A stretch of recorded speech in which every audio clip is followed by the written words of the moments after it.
Welcome everybody. This is Drum Machines and Grooveboxes live with me, Dustin Good from Roland Canada. My monitor is switched backwards, so Roland Canada.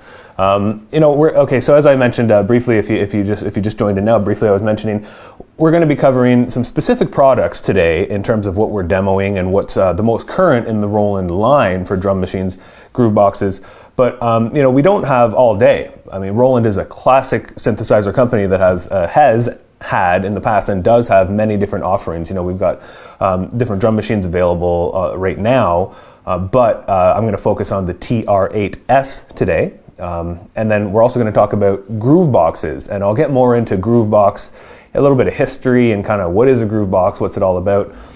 We'll get into that in the Groovebox section, and we'll start with drum machines and move on to Groovebox. But we're going to be covering the MC line, MC-101 and the MC-707, which are very recent products from Roland that are kind of all-in-one production stations for live or in the studio or sitting on the couch or being stuck at home or on tour, however you want to use them.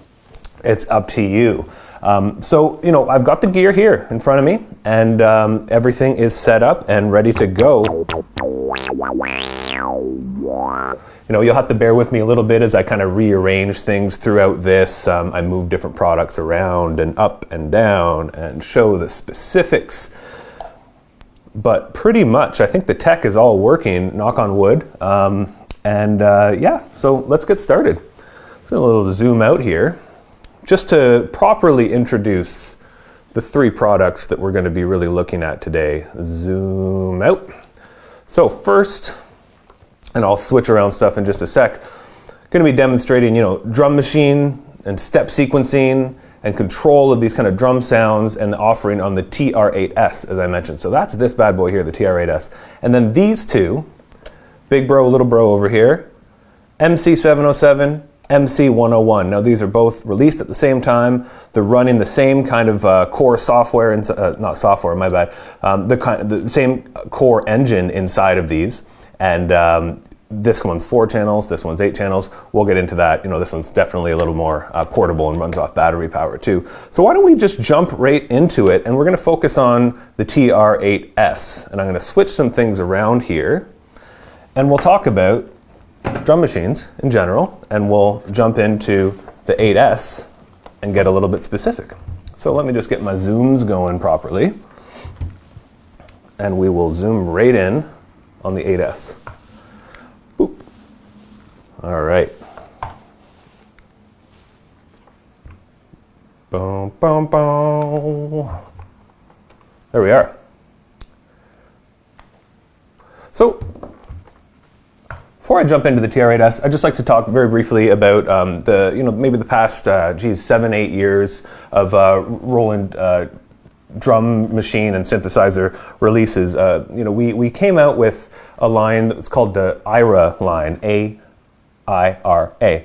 I think it was 7 or 8 years ago, and that line was really taking these classic drum machines and synthesizers that Roland had created in the 70s and 80s, such as the TR-808, the TR-909, TB-303, and many others, and introducing them in a brand new format and with a bunch of new features to modernize the experience and modernize the sound a little bit as well, and take things just a bit further than you could, well, more than a bit further than you could with the originals. Because anyone who's used an original 808 or 909, for example, knows that there are obviously a lot of limitations in terms of modern production capabilities, sound aside.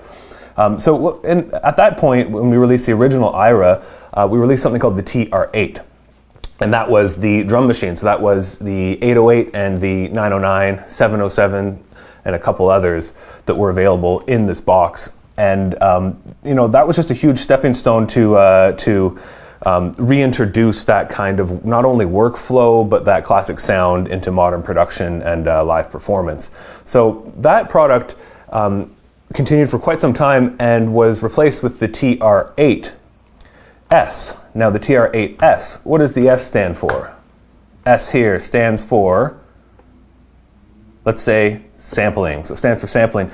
So this is able to play back user samples, not only the drum sounds that are internal, but a lot of people have user samples or drum packs or a library of drum sounds that you might want to use, so you can do that as well. But the basic overview of this is it has 11 channels, and these channels are, as you see on the bottom here, maybe it's a little hard, but you see it denoted as bass drum, snare drum, low tom, mid tom, high tom, rim shot, hand clap, closed hat, open hat, cymbal, and ride cymbal. So crash cymbal, CC, and ride cymbal, RC. Now, that is just a kind of guideline, so to speak. And there, we got some audio going here. You can put any sound on any of these channels. So that's one thing to remember, and we'll take a little bit more in-depth look in a bit on assigning sounds and things like that. But to get started, if you just sit down in front of this drum machine and you want to take a listen to some of the different sounds and some of the different patterns, that's one of the big things about this is you can have a pattern going. I just pulled up one, it's called Sat-O Swing. It's got a little bit of a heavy swing to it. Let's take a listen.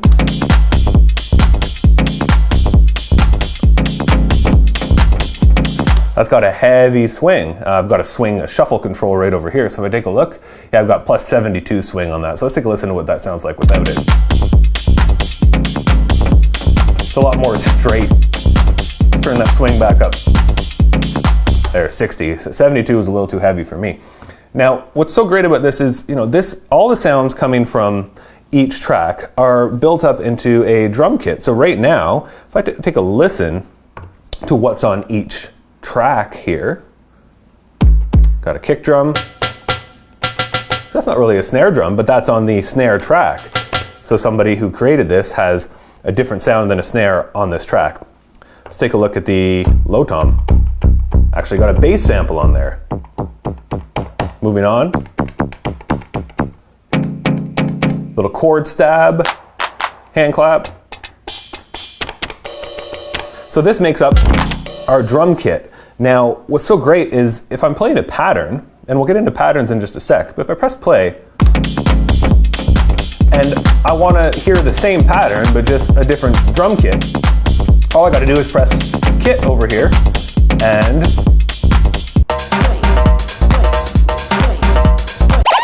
switch it up. Ooh, I like that.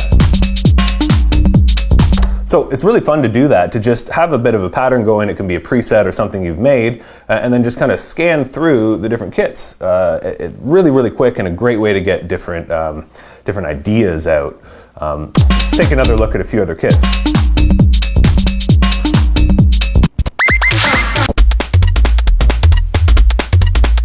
And really what you should be noticing is that these, and I know I pointed it out during the first kit, but they're not just drum sounds. Really, you can load up any samples, like a wave sample that you want, onto this as well. And that really, really expands the drum machine, like this one here. We've got just some cool bass sounds, some little kind of squeaky percussion stuff. Not what you would expect from a traditional electronic drum machine that's mostly, kicks, snares, claps, and some pretty straightforward percussion. So, just tons and tons of kits. If I just go, this is a brand new TR-8s that's out of the box. Now, if I kind of keep on going over, we've got already up to 80 something kits in here, and then we get into blank kits for you to create your own, or if you've edited a kit, then you can save it there. So if you hear something you like, make a couple changes, you don't want to lose that original kit, you can do that there. Now, maybe a little bit confusing to some, the idea of, okay, well, I have a kit and then I have a pattern, but those are exclusive within the TR-8s. They can be saved together and recalled together. However, it's very flexible to change patterns and kits individually. All right, so what I'd like to do now is just take a quick look at how to, just the idea of step sequencing. We're going to get more into actually building a kit afterwards, and what that means, maybe using some user samples. I've got my SD card in there, so we'll get into that later. But let's take a look at the step sequencer. And what I'm going to do is I'm going to go to a totally blank pattern. Before I do that, let's just listen to a couple different patterns. All right, these are just preset patterns straight out of the box.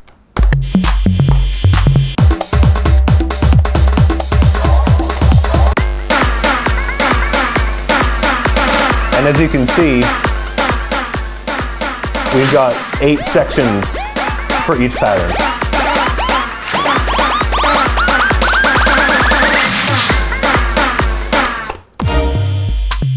Right, so tons of different musical styles already in here. And again, if I want to change the kit, just go to Kit. Whoa, see? Happy surprises. That was really cool. All right, let's go back. Focus. So let's go to the very end, pattern bank 8 and number 1. Now this is just going to be blank, and I'm going to go to a kit, and let's just start with a 909 kit. That's my favorite drum machine. So step sequencing. So when I say step sequencing, for those who aren't experienced, the 16 buttons along the bottom here, now generally these are going to represent 16th notes. So if you think about reading, say, a bar of music that had 16 16th notes filling up a full bar, that's kind of what this represents. Now, I should point out that you can change, the scale. You can do things in 3/4, 5/7, all these crazy time signatures if you want. But 5/7, good luck. Generally what we're going to do today, and when you start a pattern, you're working in 4/4 and with 16 steps per variation, and we'll get into those in just one sec. So it's really fun. Why are step sequencers so cool, and why do we use them? Well, in today's world of electronic music and music production in general on computers, there's a lot of this. There's a lot of I'm on the mouse, I'm clicking something in. Maybe I'm listening in real time, and I'm kind of adding things, or maybe I draw out a pattern before I press play on my drum part. If I'm using MIDI drums or something like that. This offers a whole different kind of approach. It is old school, and it is inspired and upgraded from the old way of doing things. But there's something to be said for creating music on the fly. To really be spontaneous and just to try ideas. And what I mean by that is we can put in any notes, any hits on the step sequence here per part. So let's just start something real simple. What I want to do is just change my tempo. Now, I have this synced up to something external, but we might as well get into it since we're talking about it. Let's just go to our sync settings here. Tempo sync, internal. So now, I can set my tempo here. So let's go to, say, 128 BPM. I'm going to press my bass drum here, TR record, that's the step sequencer record button, and I can put in notes anywhere I'd like. Let's take a listen. Right, and I can just throw something in and hear it. Maybe that's what I like, maybe not. Take it away. We'll get into velocity and stuff afterwards, but you can have different velocity on every step, many different settings for every step. And then we can just keep going and building our beat like this. And as you see, we're just looping one bar at the moment, all right?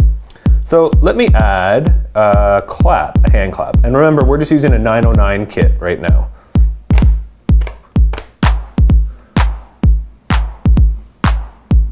I'm not gonna edit anything at the moment. We'll edit in a minute. I got my hand clap here. Let's do that. I'm gonna take away that last kick there. Let's go over to open hi-hat.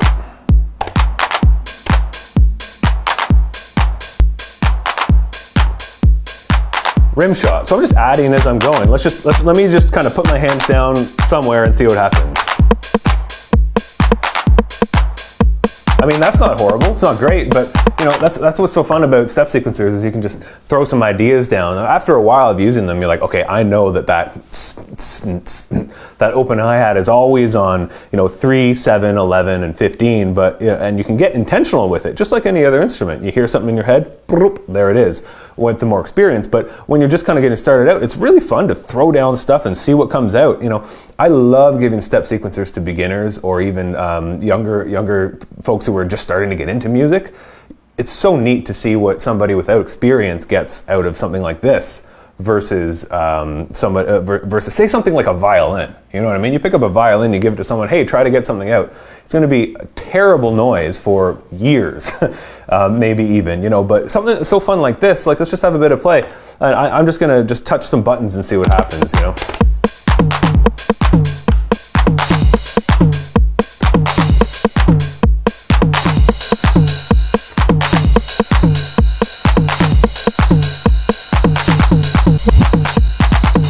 Did a little trick there at the end we'll talk about afterwards. So, you know, again, it's not a great beat because I hardly put any work into it. I'm just touching some random stuff. You know, so let's jump in. I actually got a question here. Can you trigger the start-stop pattern with an external pad?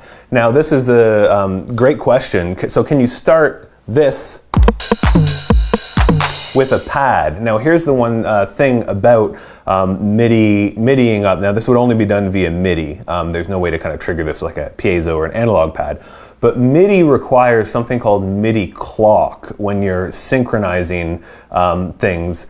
And there's a message that's MIDI start and MIDI stop. And that is embedded in the MIDI protocol, but it is not something that you can assign to, say, a MIDI CC, which is a control change number. So no, you're not able to start and stop this from just any old pad. However, if you did have a pad that presses play on a sequencer, so say you have something that sends MIDI clock, if you have a way to send MIDI clock to this that is driven by hitting a pad, then yes, that would work, but you need to have something that's actually sending MIDI clock. So usually what that's going to be is something like a DAW, like your recording software, or another piece of gear with a MIDI cable or a USB cable that's sending that MIDI clock. So no way to just kind of reach over on any old pad and hit it, but if you do have a system where that pad is triggering the start of a MIDI clock coming from some sort of master, then yes, you could do that. That's a great question.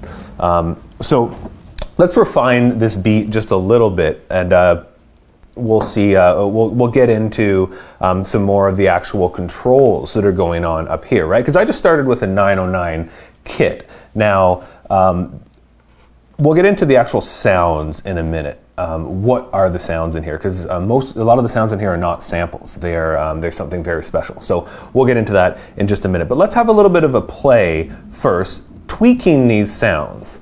So what you're going to notice is this section up here, above every single track fader, and if it wasn't obvious, I should point this out, these are all volume faders in real time, right? So here's my kick volume, my clap volume. This is very playable live.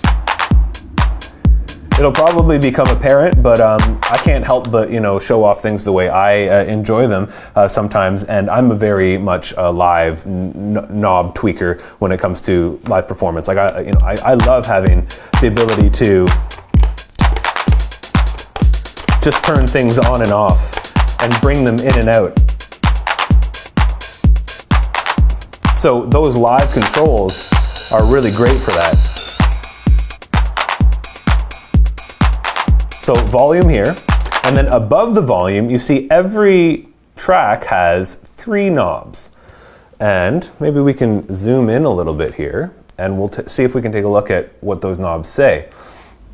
So let's take the hand clap, for example, right up here. So this says tune, decay, and the bottom knob says control. Now what you'll notice is every track is the same: tune, decay, and control. Now we can assume what tune means. So if I turn tune up, the pitch is higher. Tune down, pitch is lower.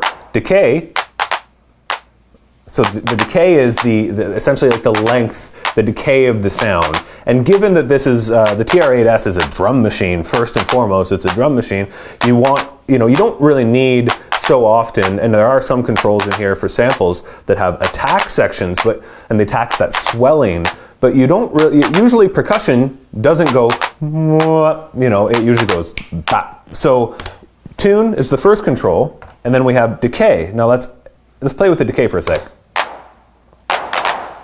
So you see there's this kind of reverbed decay, and this is that original TR-909. So what's really great about this is, let me just play with the kick drum. Same thing. Turn the pitch up a bit and you hear it's got more of a kind of oomph to it. Down it's more dull and more bassy. Let's play with these two and get them tuned up the way we want. Turn that clap down a little bit. So very hands-on like this. And same thing with our hi-hats. I got my decay, my tune. And then this on the bottom is CTRL, so control. So what the control knob does is it allows users to decide which kind of parameter you want to have on that knob. So in your preset kits, there's going to be a bunch of things already available there. Let's take a look at what's preset on here. So for example, on the hand clap, if we look at our screen right here, it'll tell me when I turn it, high pass filter. So you hear that? High pass filters take out all the low. So if you're used to producing or mixing in the box or not, or traditional, a high pass filter is that it cuts out all the lows all the way down to zero, and you can move the frequency. So you can have just a little bit of cut, but as opposed to cleaning things up in a mix, a high pass filter is really good sonically to change a sound. So we can listen to how that clap sits against the bass, and maybe we want that high pass filter up a little bit. All right, let's take a look at what's on the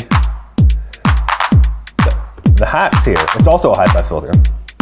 Now, on the kick, we've got something completely different. We've got attack. Now this is a subtle one, but this is one of the parameters from the original 909, and you can hear there's a bit more of a click when I turn this up. Now I don't know if the live stream audio is going to show the real difference, but to me that's crystal clear. That's cutting through a lot more with that extra click.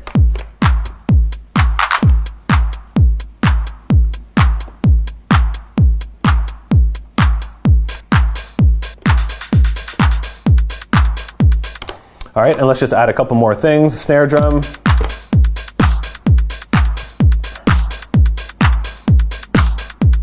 And for the snare drum, I've just added a little hit right here.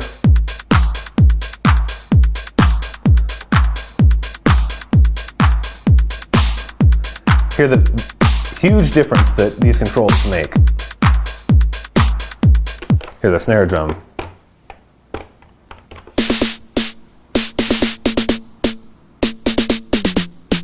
Tune, decay, and snappy. So essentially snappy takes that drum skin. So in drum synthesis, for those who don't know, generally we try to first make the membrane sound, which is when you hit a skin of a drum sound, and that can sound somewhat dull, right? A really tight skin being hit. But then you also have the wires under a snare drum, and we use noise to do that in electronic drums. So if I turn up my snappy,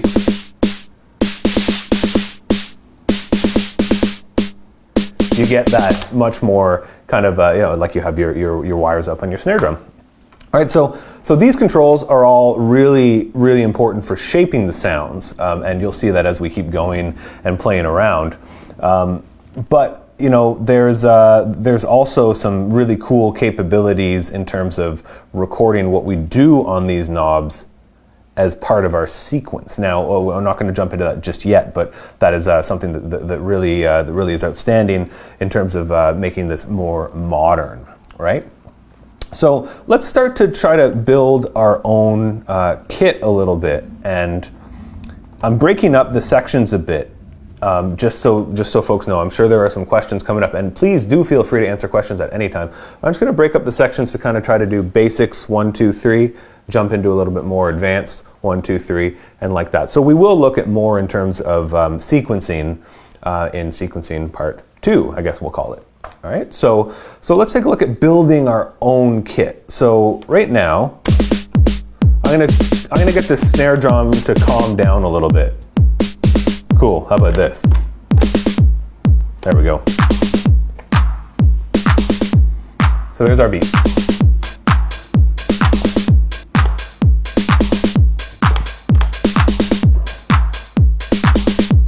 All right, so of course, press kit.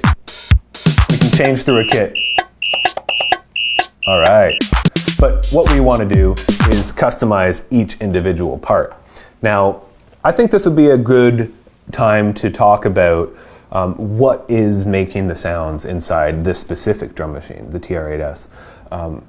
One of the breakthroughs that Roland introduced with the original IRA series was an approach to modeling vintage analog gear that's called analog circuit behavior, so ACB. And what that does is emulates not just the sound, it doesn't use samples, so it's not sample based. It's not like we went and sampled a 909 kick and then put that wave file in.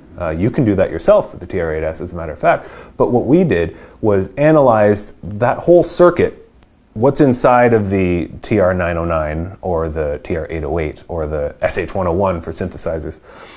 The actual components. So, an original drum machine, that kick drum, boom, boom, in analog is made up of, things like transistors and resistors and capacitors and, that create oscillators. So it's all made up of tiny through-hole components that were, assembled, and electricity ran through them, and boom, out came the magic of sound.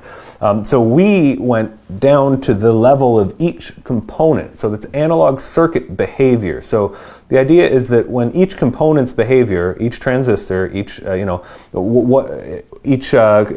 capacitor's behavior with its peripheral electronics, if that is modeled from the ground up, the most realistic sounding and the most realistic reacting kind of sound can be achieved. So most of the classic Roland drum machine sounds that you will find in the TR-8s are made up of that ACB technology. So let's take a look at how to start replacing parts on each of these channels or tracks, and we'll see where it tells us if it's an ACB or if it's sample. So let's take a look at a kick. Let's pick a different kick for now, okay? Let's see where we can get. Maybe I'll stick with the 909 kick. I love a 909, but let's take a look either way. So if we want to start customizing our kit, now we want to select the part, and all we do is we press instrument. So the kit is everything, and each of these tracks is an instrument. So all I need to do is press instrument, and you see up here on the top, I see 909 bass 2. And you see up here, this says instrument, and next to it, there's a P. And this is an ACB instrument. If I scroll to the right, we see 909 attack bass. And you see that there's a couple different 909 basses, and if I go over, you get 808 bass.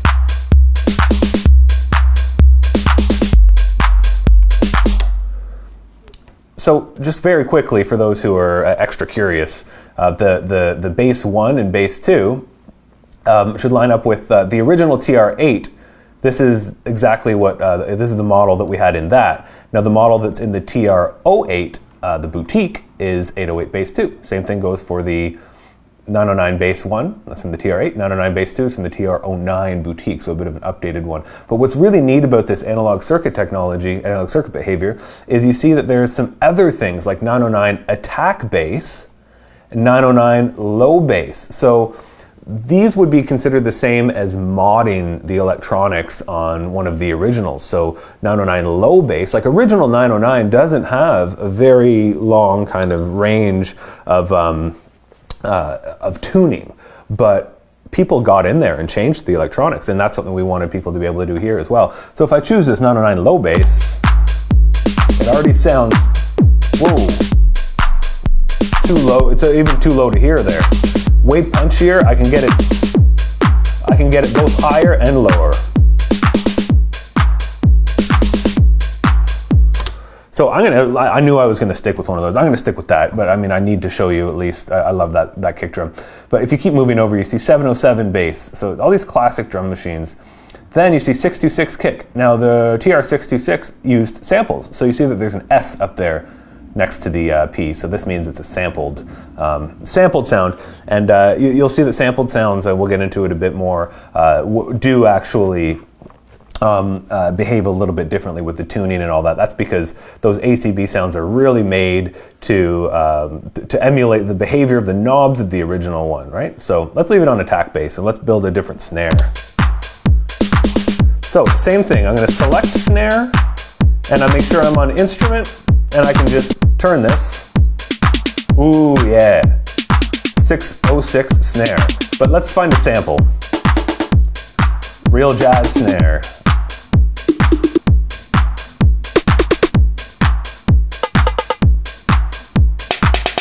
Oh, that's kind of fun. I'm gonna tune that down. Cool. Nice and tight. That's almost like a rim shot. So I'm going to keep that on the snare channel. And just the point that I was just mentioning about how the behavior is a bit different. You see this tune knob here. If I do it on a sample, it's just like pitching the sample in a DAW or on some other hardware. It's truly pitching the sample up and down. So let's take a listen to just that. Really high, low.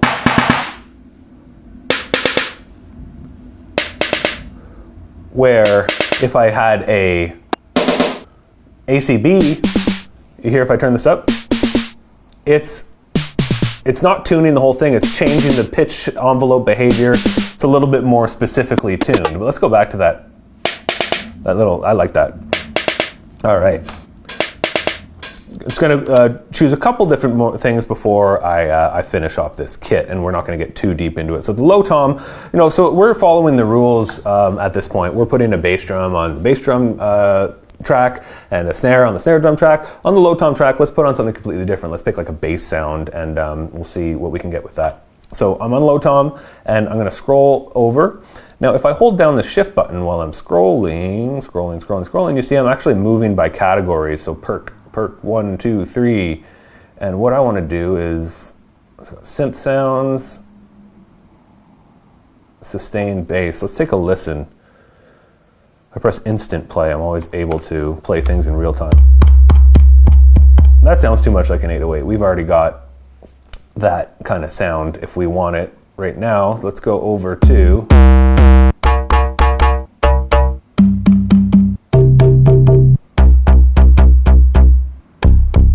ooh, can't choose between those two.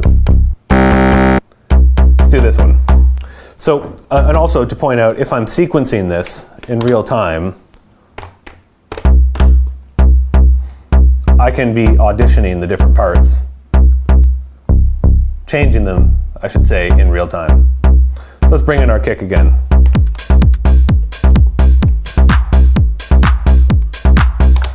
We're closer to an actual kind of track, right? Now, so it's important to remember that this is a drum machine first. This isn't a full-on groove box. You'll see what a full-on groove box is pretty soon. But the ability to customize any sound on this and throw in your own samples, you can really get into it and get kind of a full thing going on. Now, something like the MC-707 will have a lot more control for synth sounds, or the MC-101. Just thought I should make that point. So I got a question. Let's see.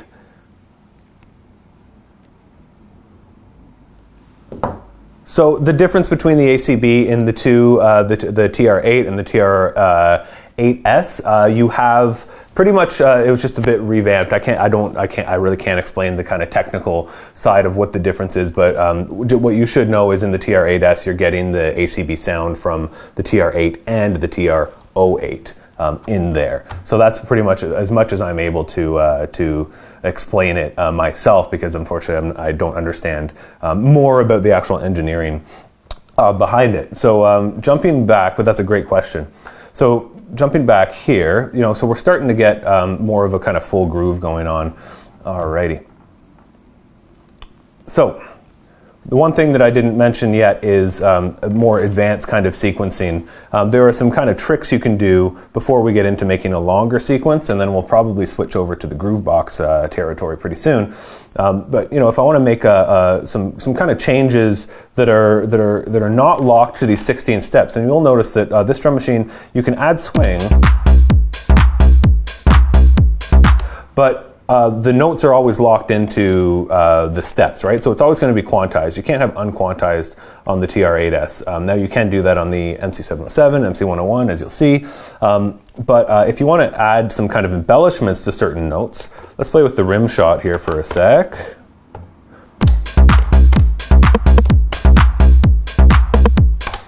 Notice that this is red when I place a note down. Now, there's something called substeps.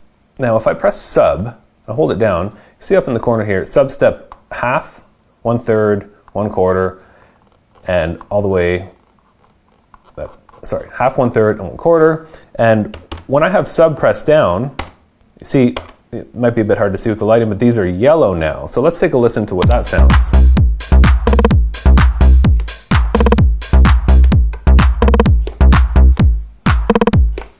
So you hear that? That's each of those is playing a 30-second note, so it's divided by 2. Now, or multiplied by 2. Now if I change sub to 1/3 or 1/4, you'll hear it's even faster, so 64th notes. So why that's fun is you can do things like this. So let me do like a little snare roll. Turn this back down. Because you can mix substeps.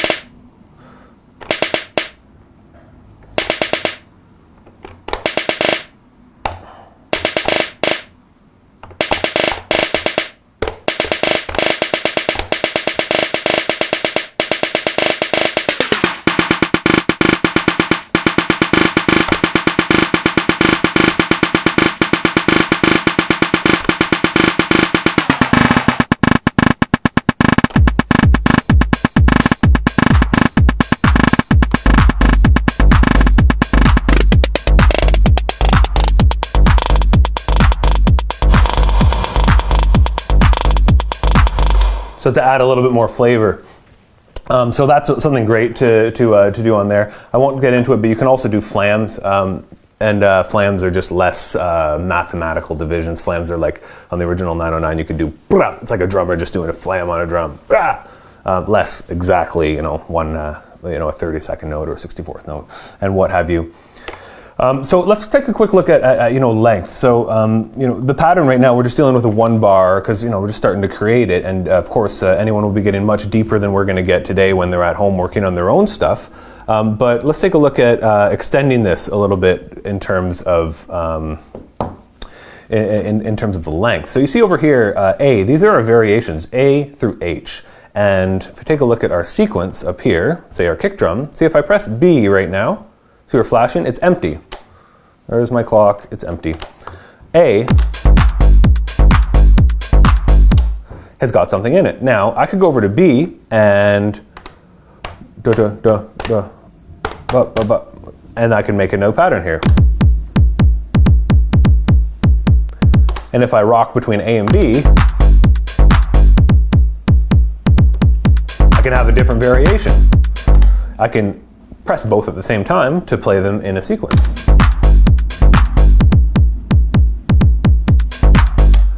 Or, check this out, I can copy by holding this copy button. Copy, press A, variation copy, and then press B. Done. Now, B will be the same as A. Why, you ask? Because I want to change it, I want to embellish it. So let's go to my clap. Add a little bit of a flare at the end there, and you know what? Let me do my substep. There we go. So now when we listen to A and then B, we're going to hear a difference. Take a listen. Just the end. So that clap is only at the end of B. Let's add one more change to B.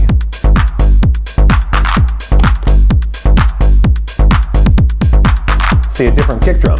So now B. See, so you can just kind of keep kind of adding and adding, and what's really great about that is you can chain A through H all the way to have an 8-bar phrase if you want, or if you're playing live, what I usually do is have maybe A and B be a section of a song, then C and D be another section of a song, and I can kind of launch those whenever I want or whenever I'm ready. And of course you can edit in real time, which is really a big thing that's fun about drum machines, is playing them live, because again, they're not as hard as a violin, and they're meant to be played. So finally, what I want to touch on, now there are some things that I won't get too in depth, such as the effects like reverbs and delay, and there's a master effect. Master effect's really nice. Got filters, things like that, which are great for performance. You've got this auto fill-in. I won't get too deep into it, but the auto fill-in is essentially you can have any of your patterns or an extra fills. You have memory for extra fills launch either by you pressing this, or it'll automatically launch every 2 bars, 4 bars, up to 32 bars. That's really great for adding variation. And then we've got also an effect in here called scatter. If I press this, kind of a beat stutter repeat effect, and that's customizable as well, and that can be launched in place of the auto fill-ins. There are many more advanced sequencing things. I do have to move on pretty quickly, I would think. I get a little ahead of myself in terms of gear, because I get so excited by it and I really enjoy it. So yeah, there's a few things that I probably won't have time to get to on the TR-8s. One thing I do need to mention though is what we call motion recording. Now, all of the movements that you see happening when I'm designing my sound on these knobs or these knobs up here for the effects, that can be recorded as information into the sequence.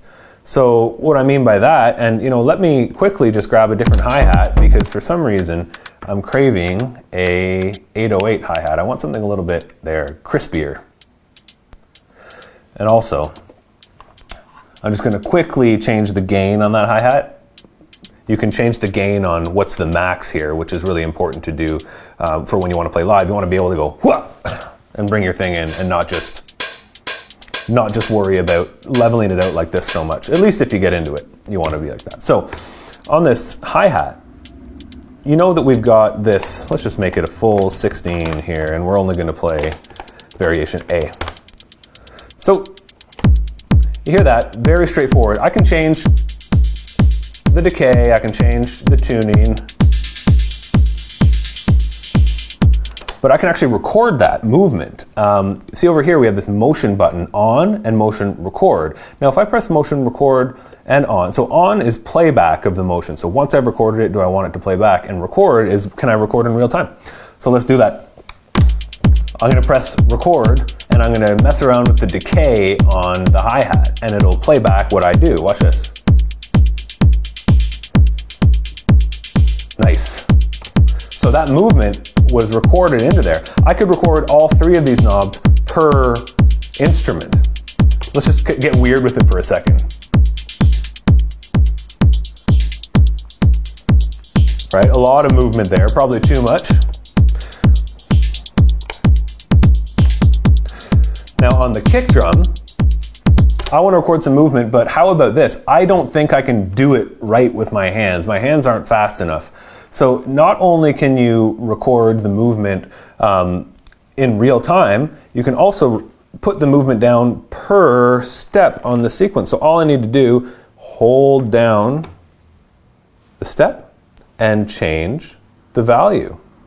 So I'm going to make this really short, the first one, and I'm going to make this one long. So what we're going to have is all short notes from here to here, and then longer for the end. Let's take a listen.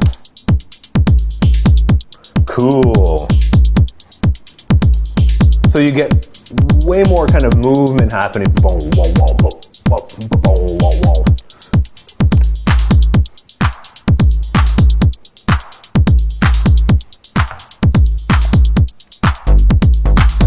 Here's the last fun one we're gonna do. That bass sound.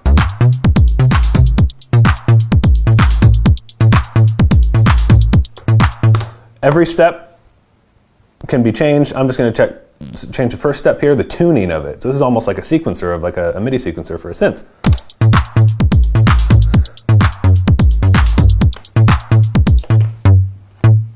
bum, bum, bum, bum, bum, bum.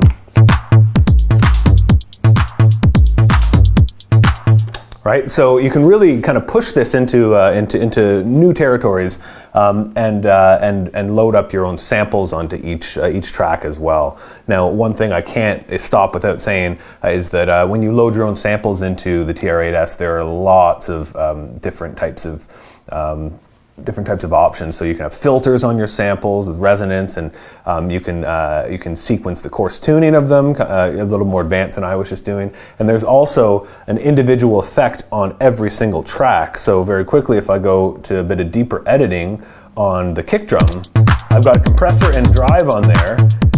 Now let me turn this balance on.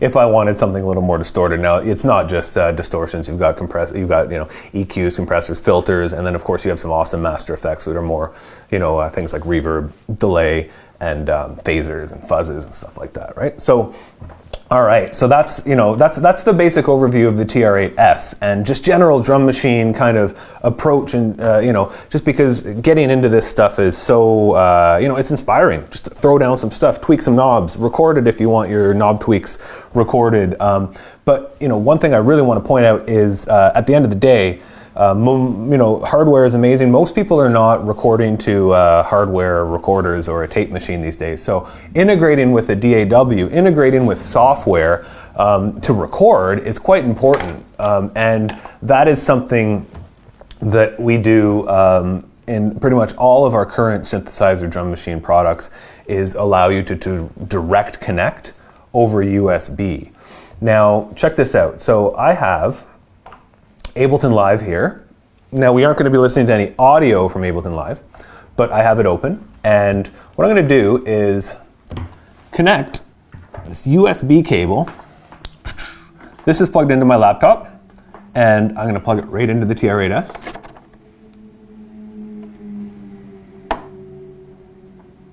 Okay. So that's plugged in. Now, I have the driver installed on my computer, which is important. You need to have the driver installed. And let me just lean over here for one quick sec. All right. Now, if you take a look, it might be a little tough to see. Apologies for that, but this is my software recording setup for my audio interface. Now, if you take a look, audio output device, you actually see TR-8s, 14 in, 8 out. And input device, TR-8s. Now, if I look at my track configuration, so that means that the TR-8s is an audio interface, completely, So over USB, I've got all those track inputs, and what are they, are you asking?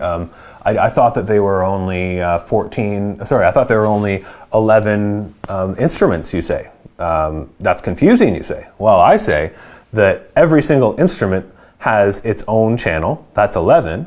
You've also got the master output, that's 2 more, and then you've even got an external input. Now, the external input into the TR-8s is great for live performance because you can send things through effects. If I have another synth going on all synced up, I can use this as a bit of a mixer. But not only that, you can record all of these parts in Ableton or Logic or Pro Tools or whatever you have individually, and also use the external input to record another instrument. So it's like a sound card in that respect.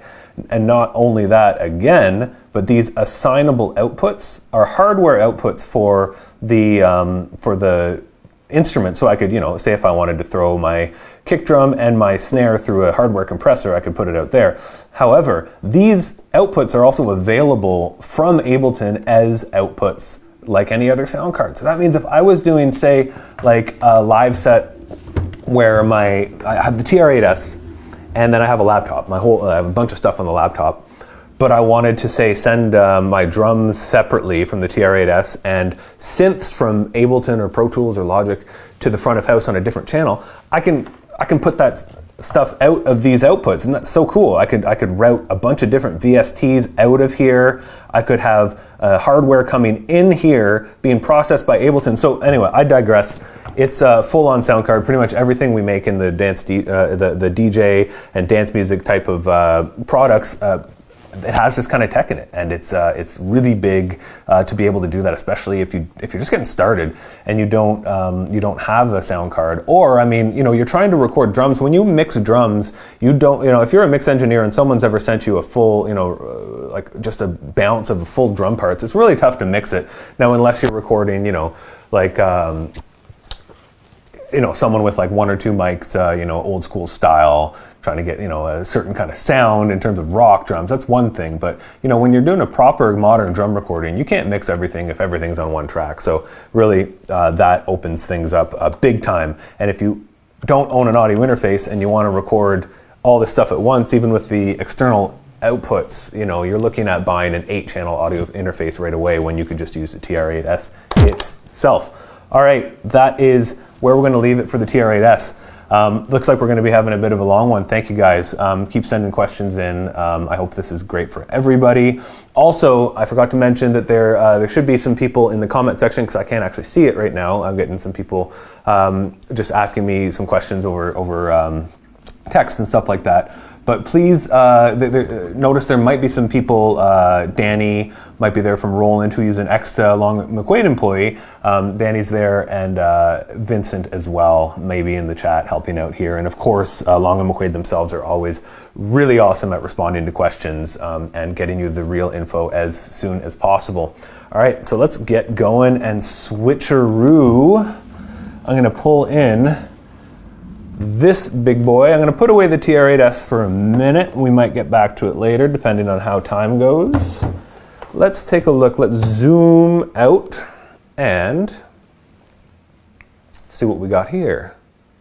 So, just last fall, we announced and released the MC-707 and the MC-101. I'm going to be a bit of a stickler with my cable cleanliness here. Nice. Okay, there we go. Now, Groovebox. What is a Groovebox, you ask? So, Roland kind of, coined the Groovebox term and the whole thing, when we released the MC-303. I believe was the first Groovebox, and that was quite a long time ago. And subsequently, we released MC-505, the MC-909, and a couple other ones in there as well. What they are full.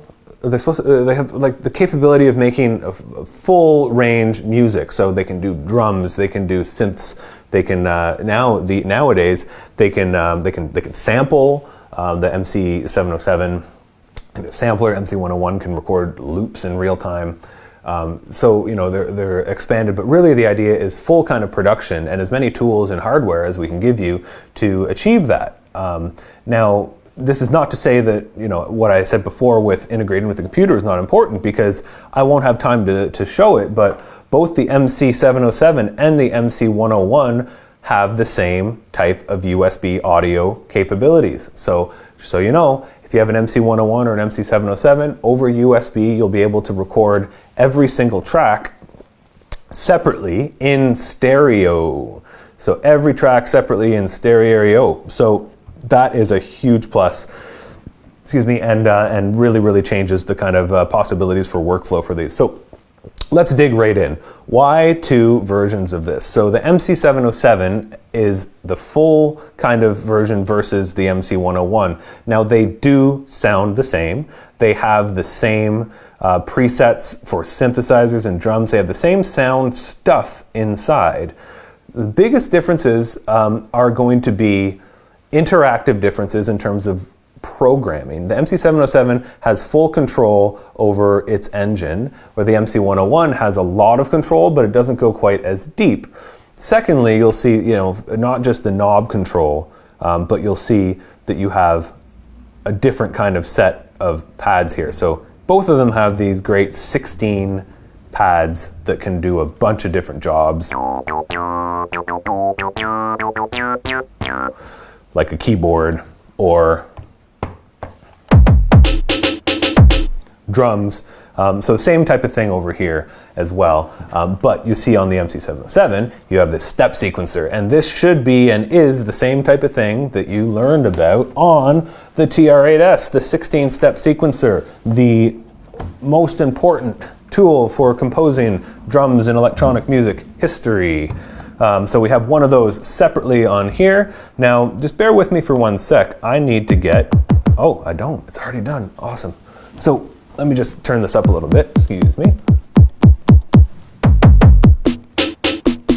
Awesome. So you'll see a bit of the same kind of functionality over here, but really, I mean, there's those are two of the big things in terms of interacting with the machine. Now, there are definitely some things in the 707 that the 101 can't do. And what I will do is likely put more focus in terms of demonstration on the 707 today, because the 101 does a lot of the same stuff. And I'll try to draw parallels. I'll try to remember to point out the differences as I go along as well as I can. But for now, the main difference that we want to look at is the control, less knobs, less sequencing type of control here. However, if we kind of take a look at the insides of it, as I mentioned, same stuff in terms of the sound, right? So if I pull up a preset on the 707 and a preset on the 101, they're going to sound the same, all right? Not only that, if I save a project on the 707, you see we've got 8 tracks over here and 4 tracks over here.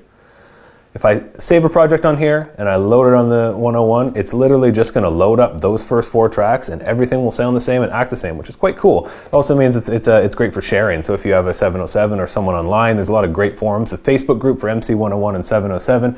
Shout out to anybody that's on there right now. It's really active and there's some great help, really awesome community of people people answering questions and working together and getting answers really quick. And there's never a dumb question in that group. That's why I love it, you know. People are just there to help. So, all right, I digress. Sorry, guys.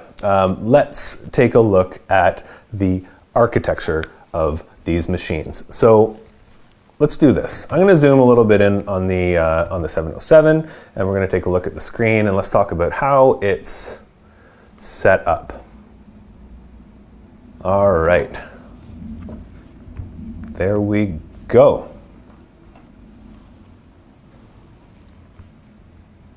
So, as I said, 8 tracks. See, this one's not lit up because I'm not using it on this project yet.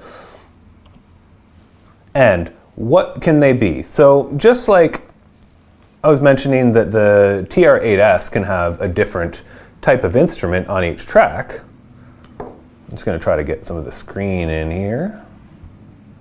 The MC-707 is the exact same. You don't even see a designation of an instrument type on here. Just track select, because really we want everyone to be able to do whatever they want with these in terms of the type of instruments they're using. So there are 3 general types of instruments that you can have on each 707 track. And what those are, let's take a look at the screen.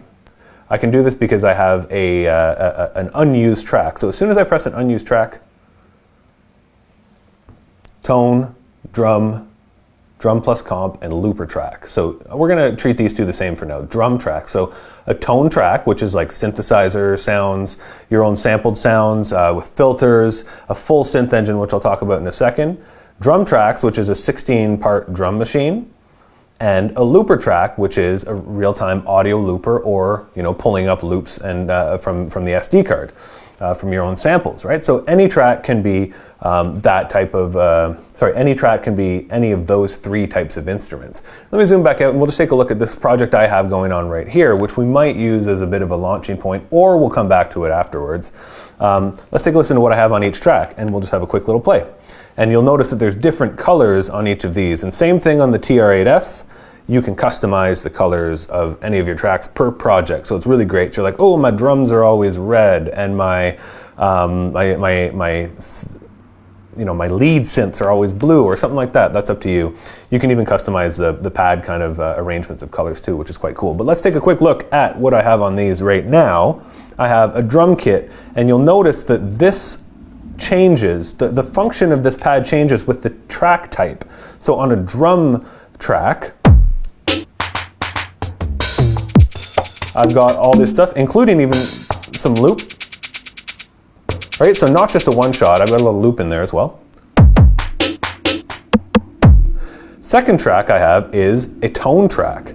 And if you can see this, let's take a look. Maybe I don't know how it's coming through to you guys, but it's a little tough to see with the lighting, but this is a little chromatic keyboard.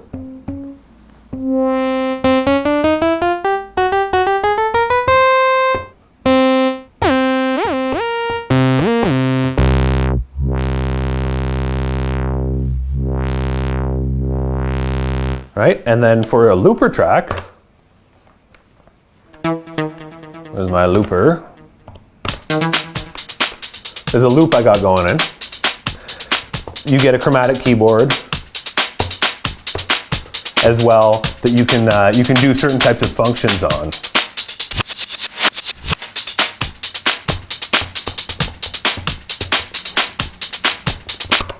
But generally, you won't be using the chromatic keyboard with the looper track so much.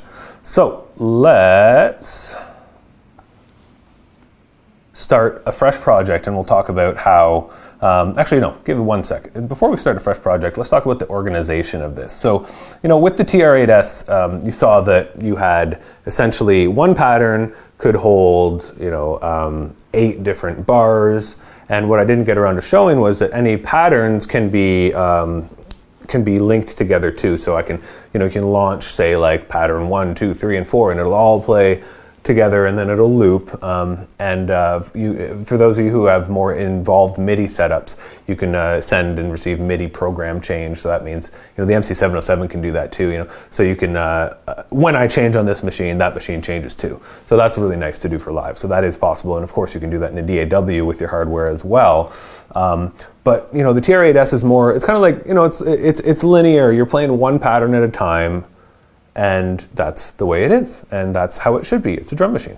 Now on the MC-707, being that there are so many different parts and they interact in different sections, they need their own autonomy for how they move and how they're organized, right? Because you want to be making full songs on this. You want to be doing live sets with it where you're changing a bunch of stuff, changing a bunch of sounds as you're going. So let's zoom in and take a look at the screen, and it'll give you a better idea of how this bad boy is set up.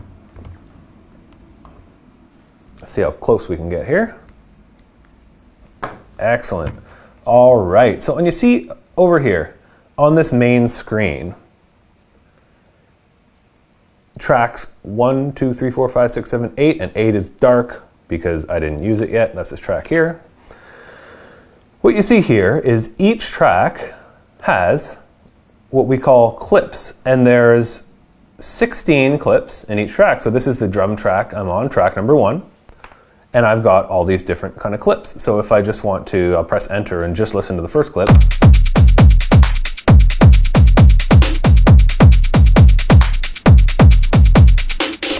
Right? I'll move down, and just so you guys know, I'm scrolling around with these buttons here, and I've got enter buttons here as well that I'm using. So if I want to play the second one, we'll just hear it's different. See, this track is the exact same drum track, same drum kit I'm using, but it's just got a very simple hi-hat. That's it, and I'll move down to the next one and press enter.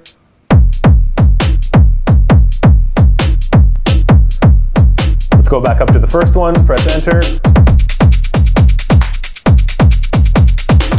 Right, so each of these clips holds a full sequence, a full pattern, if you will, like the TR-8s. So 16 by 8, so that's a lot of different types of patterns to choose from and clips to choose from to create either a live set or a composition, right? And if I move over, we'll just do the same thing on a tone track here.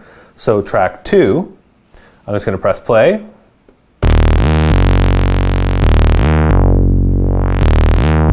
So you've got this bass.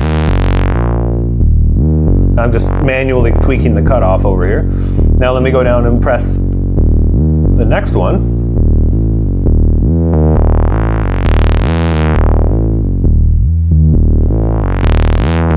right? So different there, and let's just take a listen to one more. What's on track 3? All right, cool. This will be a neat one. Last one, just to prove the point. Track 3 is also a tone track. It's a synth, and you see T next to the track number.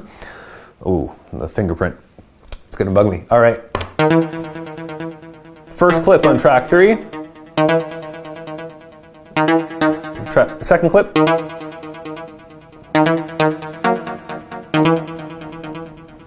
Right? Third clip. So that's neat. So the third clip is quite a bit different.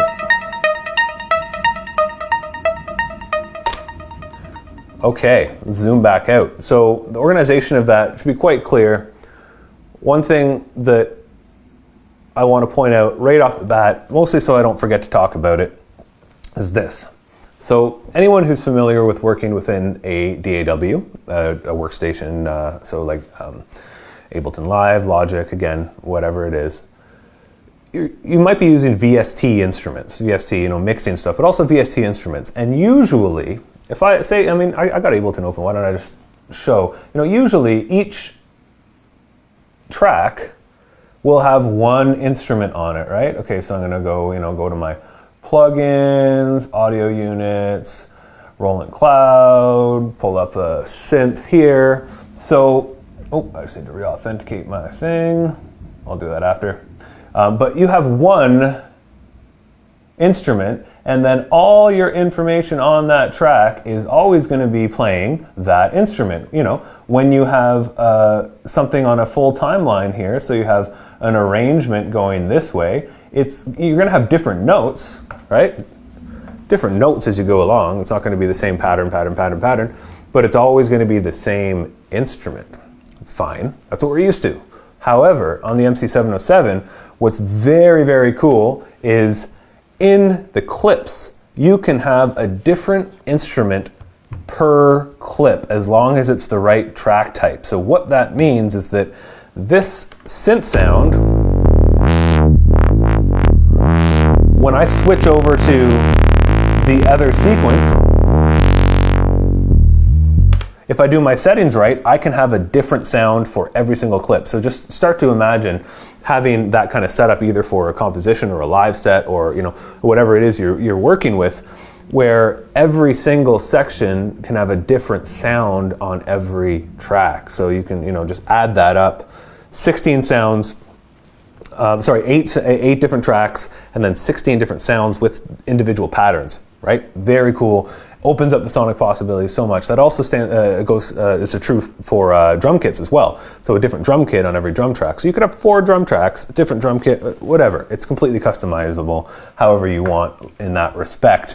So let's take a look at what's actually in the clips, okay? So for this, I think it's time to go to a new project. So I'm gonna go project and new, and just so you know, all your stuff is stored on an SD card back here. Right now it's asking me, you changed your project, do you want to write it? And I'm going to say, no, I want to clear this project. I don't want to save my changes. So I'm going to go to a blank project, and what you'll see here is just 2 tracks. I'm going to have the same thing. Let's take a look at the 101 and the 707, all right? Same kind of thing. These are both blank.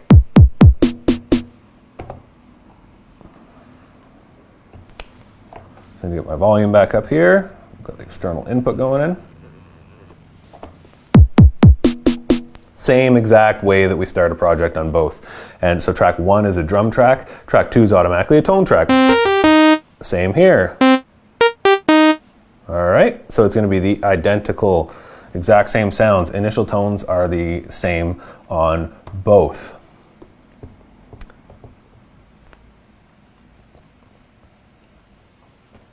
You'll notice the difference in screen, of course, as well. So the MC-707 has this detailed display screen. 101, once you get a little hands-on with it and just learn the button pushes, it's just as quick, but you just need to get a little bit more familiarized. For example, we've got this visual readout for the clips that we were seeing over here. On the 101, I just hold down the clip button and I see all my clips over here, and also my 16 clips per instrument are laid out here, and I just switch my instruments like this, 1, 2, 3, 4, just like pressing the select buttons over here.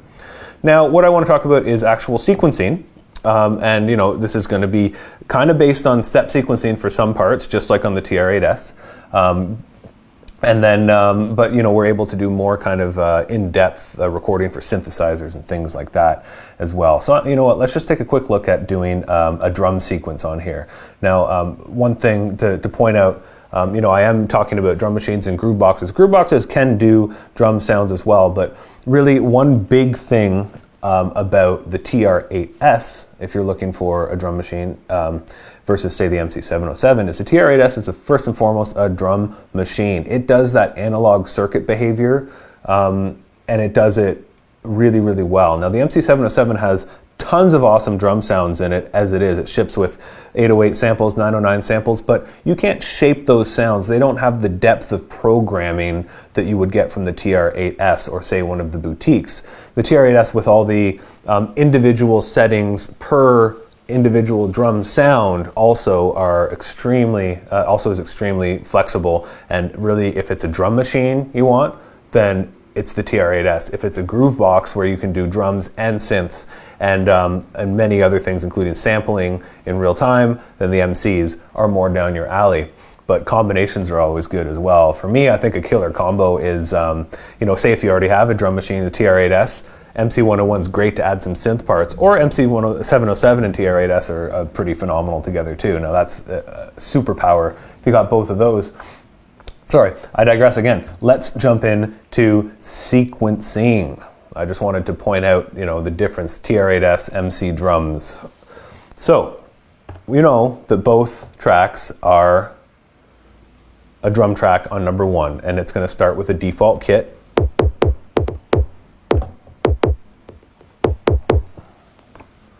Okay, I heard my high pass filter was on. That's better. Alrighty. Use your ears, kids. Okay, so let's take a look at drum sequencing. 16 drum sounds per drum track, all right? Same thing up here. So this step sequencer is going to behave just like the TR-8s. So I select my sound.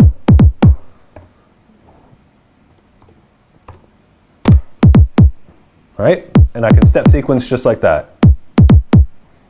Now, for those of you wondering, I do have these two MIDI clocked together, right? So if I press play on the 101, on the 707, the 101 is running as well, all right? Okay, so moving on, add one more hit there. Let's do this. All right, cool. Now, if I wanted to do this on the 101, I won't do too much of this back and forth, but this is a very important one. You see that I've got this same style of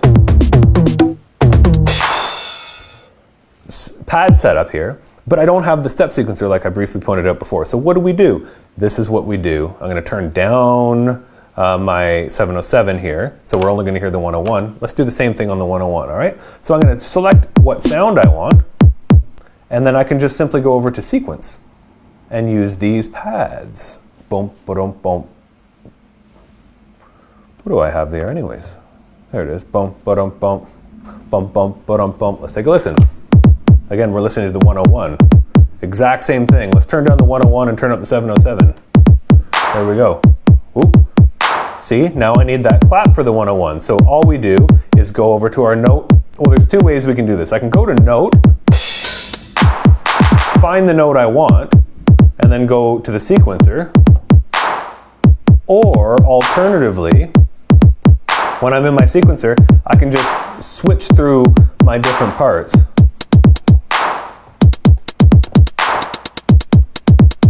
All right, so I just added a hi-hat here. Again, we're only listening to the 101 right now.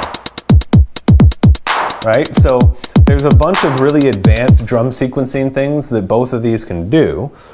Things like mute probability per step, and we don't have enough time to get into the nitty-gritty of all that stuff. But if I go over to my sequence, let's say our clap sequence here. There we go. And I put a note in here. I'll switch back to the 707, try to give a bit of time to both. What I can do is press Shift and Note, and you see up here I got all these different settings. Those sub-steps that we noticed from the TR-8 are there, TR-8s, so I could make that this clap over here go brr, brr, turn it off. But here's a cool one. This is mute probability. So I'm saying 50% of the time it works every time. 50% of the time it's going to play, 50% of the time it's not going to play. Now if I increase the mute probability, it will be muted more often. But it's still a probability. There we go, see? 75% of the time it's muted.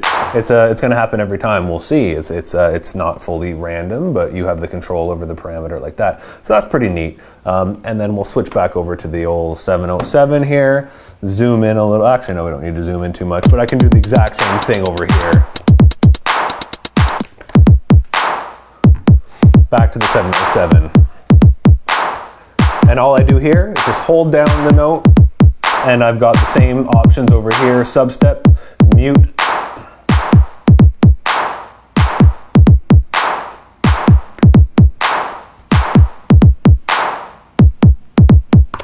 Right? So that's one way of sequencing, the step sequencing, and you're familiar with that already. You're probably an expert at that already because it's so straightforward, and you just watched the TR-8s example as well. So that's great, but you know, being locked into a grid and step sequencing like that is creative and it's awesome. Some users want to play with their hands. Imagine that. So sometimes it's actually better for people to get out ideas by playing around. Now let's play around a little bit, okay? I'm gonna do the old 16th note trick here. Whoops.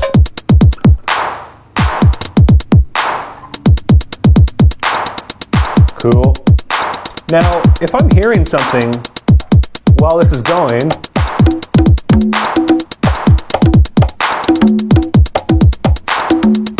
that's cool. Something like that. I probably won't play it the same twice. I'm not good with this kind of stuff, but I can record that in real time, right? You can do this on the TR-8s with some less type of capabilities, but on the MC-707, if I go over here and press record, and you see that's lit up, and you can do the same thing on the 101, press the little record button, and it's lit up. That means that when you're playing, all the sounds here, it's gonna put them into the sequencer, and it'll put those in for you. So check this out. So I'm just gonna play. I'm not going to press record yet because I want to play around.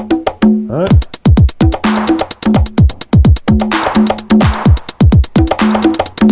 Cool. Press record. Let's do it. Play it live. Whoa. Oh. I told you I wasn't too good at it. You hear how off that is? No worries. Check this out. So, you know when we talk about quantization on the TR-8, everything's locked into the steps. Now, I was able to put these notes in unquantized, but apparently that's not good enough for me because I can't play in time.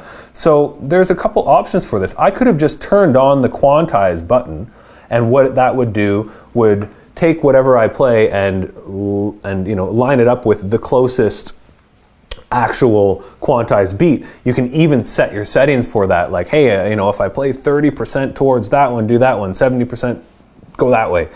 That's you can set that within the MC-707. But what you can do, which is almost, you know, even cooler than live quantizing, is take a recording that you kind of flubbed up and quantize it afterwards. So if I go shift and record, oop, my bad. If I go shift and quantize, I've got this option here, and it's a little hard to read, but I can turn on the clip quantizing, but it's not just turning it on, it's a percentage. So it'll move things closer to quantized as I turn it. Now let's hear what happens with my, my conga disaster as I do that. There we go.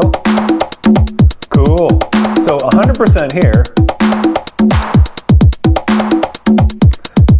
is perfect, but I want to keep a little bit of that humanness.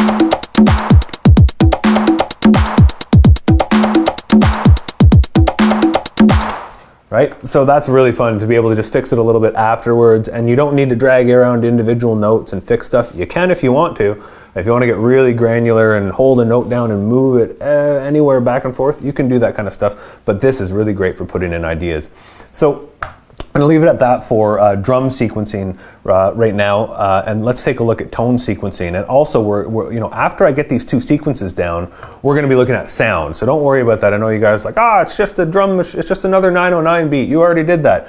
Bear with me. We're going to get into the huge amounts of sounds that you can work with in the 707 and the 101 in just one second. But I do want to talk about the sequencing, because what we're looking at is what's inside of those clips that we saw in the screen and that we can access and have different sequences. So inside each clip is a sequence, one of these patterns that we're making, the stuff that we're programming here on a track, that's inside the clip, and each of those clips can be up to 128 steps.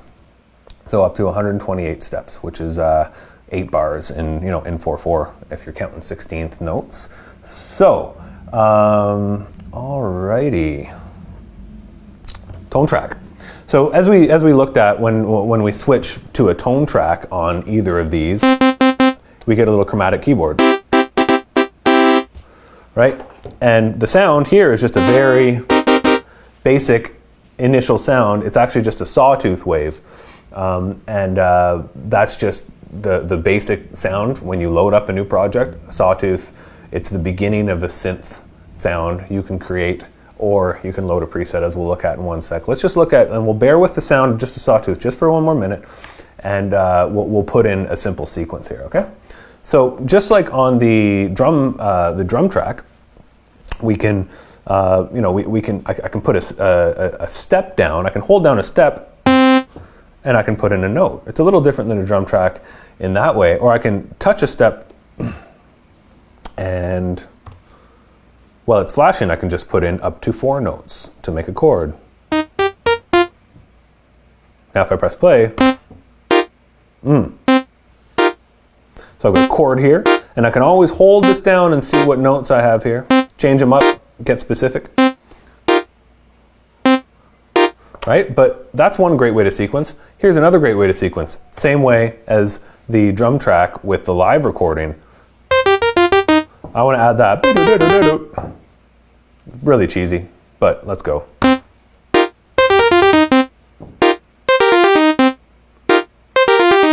See, and I screwed up. Let me just do that. I don't want to even fix that one. Sorry guys, I said I was bad. Let's do it one more time. All right.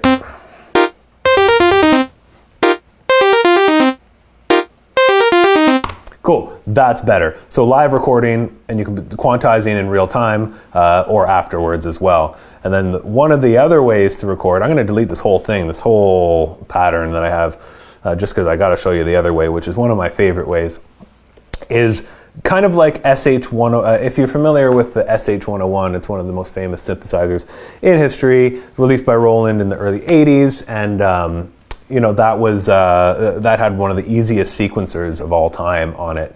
And the reason it was easy, and the reason that electronic instruments are so cool, is because it's accessible to people who might not be a player or a drummer or whatever. Wherein, just with the drum sequencing, you can put it in and just listen as you're doing it. But with the synth sequencing, you can put your notes in as slow as you want. So if I'm including rest, so you see this little button here for rest in between the keyboard. Let me find let me listen to the beat just so I got it in my head. One sec. Cool. Cool. So I've got this in my head. And what I can do is hold record, just press a step, and then I'm in a step recording mode, and I can go see, and I'm putting in rest as I go. Now,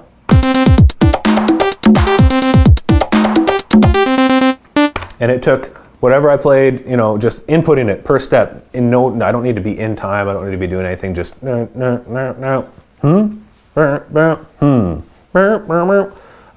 know, and that's a really great way to, because then you press play and you're in time. Awesome. So fun.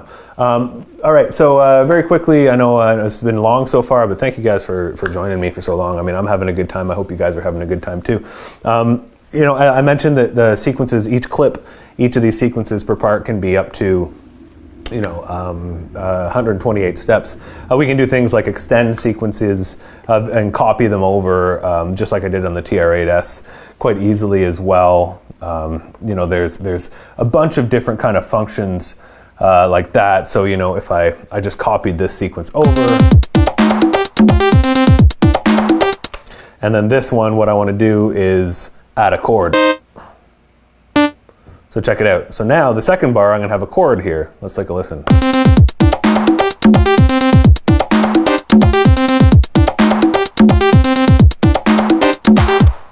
All right, awesome. I think you guys get it. You can do that for drum tracks too. Let's take a look at the sounds. So I really got to spiel about this for a second because I did the TR-8 justice by talking about ACB, analog circuit behavior. Now, this is very exciting, the MC-707. So at the core of the MC-707, the sound engine that is used for the synthesizer side of things is what we call Zen Core. So the Zen Core synthesis system, and you can Google Roland Zen Core, and please check out, there's a great page on it that explains the philosophy behind it. But essentially, it's a culmination of almost like 50 years of synthesizer technology and approaches in this new engine. So any synth sounds that you hear coming from the, I shouldn't say any, but the core synth sounds that you hear coming from the Roland Phantom, the new Phantom, the MC-707, the 101, the Roland Jupiter XM and Jupiter X, the new synthesizers, the Roland Axe Edge, and the Roland RD-88 stage piano. The synth sides of those are all Zen Core. Now this is really exciting. So essentially what Zen Core is it's a synthesizer engine environment that runs off of part virtual analog that we have set up in there with modeled filters and things like that. So filters of classic synthesizers and huge amounts of PCM waveforms to choose from. Some that are even kind of beyond the regular, so like PCM sync type waveforms, are really kind of out there type of waveforms that you can do some pretty cool synthesis with. But this engine, it sounds so incredibly deep, and it excels at recreating classic sounds, but as well as getting into some pretty modern kind of interesting modulations and things like that. So that's all the synth sounds you're going to be hearing on this. And in the MC-707 and MC-101, you can actually load up your own samples, not only on drum parts, but you can load up your own samples as synthesizer oscillators. So it's really neat. So I could go, you know, take a microphone and go, ooh, and then I would have a keyboard that could play my oohs in chords and all that kind of stuff. Put that through filters and effects, but let's jump into just some different sounds, all right? So very quickly, let's, you know what, I gotta stick, no, I can't stick with the 909 kit. I can't do you guys like that. I just like it so much. But what I'm gonna do is press sound over here. So anytime I'm selected on a track and I press sound, what you see is, and I should zoom in and point this out real quick because this is super neat. You see here, exit out of there one more time. So I press whatever track select I want and I press sound. I can load a preset. Excellent. I can also load from a project. Now this is really, really cool. So instead of giving specific designated user banks for users to save their own sounds, instead of that, what you're able to do is load up a sound from another project from when you're in any other project. So say I wanted to go load up something from this Mirio project, I can go look at every single track and I can load up the different kits that are in there that I've made. Same goes for synth sounds. I could so if I made a really killer bass and I spent, you know, I spent like a whole night tweaking up this bass to make it perfect. I don't have to look through user banks to do that, to bring it up later. Sorry, after I saved it, I can just go start a new project and be like, you know what, that super hot bass sound I made, I want to recall that right now, and I know it's from that project. Instead of looking through your list of users, you're like, oh, user patches. Oh, it's the bass from this song. Boom, there we go. So if you're so inclined, like myself, to do a bunch of sound design and give yourself a project, okay, today I'm just making new sounds, simply make yourself a new project, and it's called Synth Pad Sounds, and then you just go to that project to load your Synth Pad Sounds. That's the best way to do it. But let's jump in and actually pull up a sound. For the presets, sorry, all right, WAV file. You can also load in samples for drums on WAV file, and yes, this is a sampler that you can record as well. So let's take a look at just the presets here. For the drum kit, let's listen.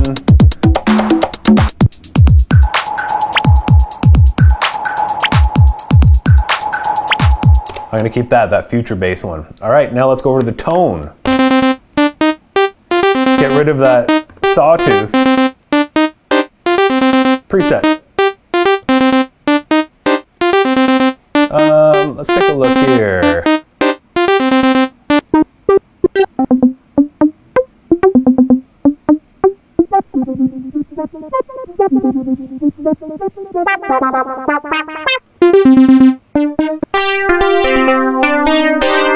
Nice.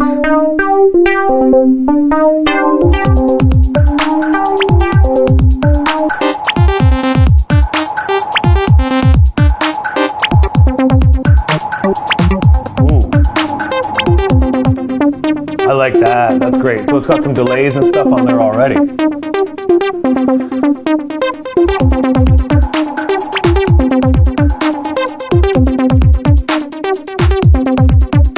So it's starting to sound way better, obviously, because instead of using just some initial blank stuff, we pulled up some preset sounds. Now, what I do want to do is make sure that I cover the looper tracks very briefly as well, as the third type of track to look at. So if I go over here, track 3, I'm going to press select and go select a looper. So the looper tracks can record in live, so you can record in something that's synced up or not, if you play right on time, and actually hold audio within that clip and loop it and loop it and loop it, kind of like a looping pedal, but it's integrated into the sequence. Or alternatively, you can go in and you can load something off a loop that you already have on your project. I'm going to do that. Let's take a look here, breaks, and I can preview. Let me play my track, let me see what might work. I'm gonna pick this one. So I'm gonna import it, press enter, importing that. Now you'll hear that, and because you probably heard when I played that it's in a different time signature. Sorry, not a different time signature, it's at a different BPM, a different tempo, but as soon as I put this loop into the MC-707 project, it will match it up. So let's take a listen. And that's a bit fast. Boom, there we go. So I just can't get too deep into it, but essentially all you need to know is when I load up that loop into there, it was not at the right BPM, but what it did was time stretch the loop to match it. Now it time stretched it to the quicker side, double time, and all I did in the settings was change the measure to make it a full, a bit slower half time from where it automatically stretched it to. So take a listen now. I'll pull out my original drums.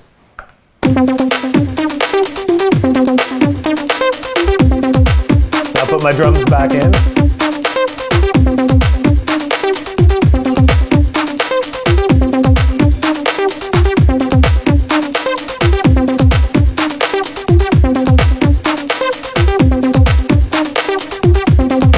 Right, so we're starting to get something a little bit, coming a bit together here now. We need a bass sound to kind of top this off. So what I'm going to do now is select a new track, just like I did before. Anytime I got a dead track here that I'm not using, I'm just going to, I just press it and it asks, what kind of track do you want? I want a tone track. And here's that sawtooth again on my keyboard, but what I'm going to do is before I record this time, I'm going to go into Project and let me pick a good bass sound. Well, that's inappropriate for this song. Let's pick I want like an old school. There are so many sounds in here. Oops, I went to synth leads, that's why. So many sounds to choose from.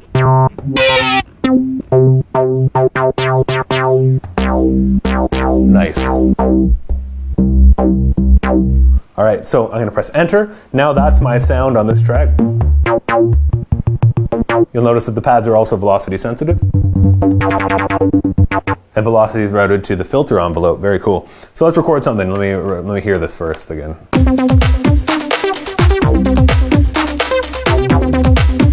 All right, so already in my head I can hear I want a longer bass line. Do, do, do, do, do, do, do, do, do, something like that. So right away, I just want to make my measure longer. Again, there's so much going on in this box, guys, that I won't have time to show all this kind of stuff today. But what I want to do is just kind of create a clip here, and I'm going to say that this is actually going to be 64 steps instead of 16. So it's 4 bars. Perfect. Now I'm ready to record. That's all. And I'm going to turn quantize on, you know, just because I don't want my bass flubbing around with my kick. And I'm going to play through once just so I can.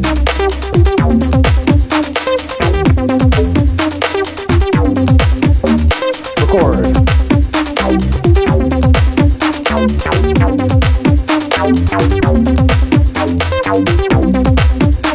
See how I didn't play the thing I wanted to play, but that's fine. It turned out all right. So now we've got this going on. So we've got our bass sound.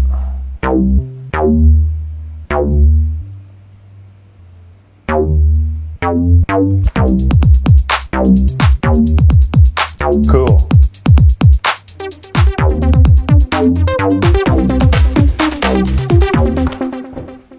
Starting to come together. I got a groove going. I got, you know, sonically it's starting to kind of mesh. But let's dig in and take a little bit of a look at the actual engine for the synthesizers, because I really want to show off that Zencore engine and kind of give you at least a bit of a preview of what's going on there. And just got to give, you know, move my 101 over here for a quick sec. And again, you know, we don't have enough time to really cover both, but you know, all the things that I just did, loading up 4 different tracks with different track types, you know, even loading in the looper and everything, I could do all that on the 101, no problem. You know, no problem whatsoever. Browsing the sounds while I'm playing, we can do that on the 101 as well. Easy as this, look, presets, and if I just go over to my synth bass and shift and kind of move over, you know, I might even find the same sound. Right, just as quick. It's just a different type of user interface. That's it, that's all. All right, so jumping back over here, we wanted to take a look at the actual engine. All right, so let's focus on this tone track here. Okay.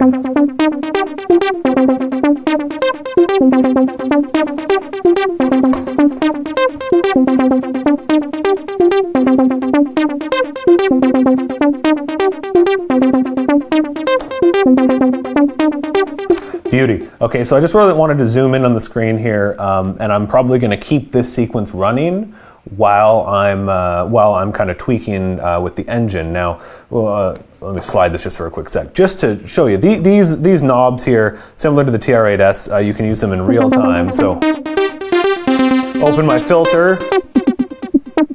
I've got a mod here. It's a vibrato, and this is a delay, reverb send right now.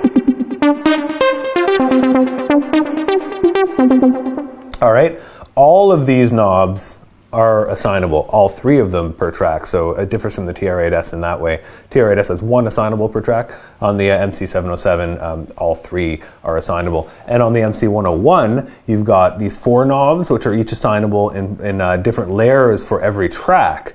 So you can also, so again, if you have your mapping for your knobs, it's the exact same. It saves in the same type of project file. So really no difference between the MC-101 and 707 in terms of the knobs, except the 101 you have to switch between which knob is doing what for each track, you know. But you've still got that, and you can still do motion recording, which we'll look at as well.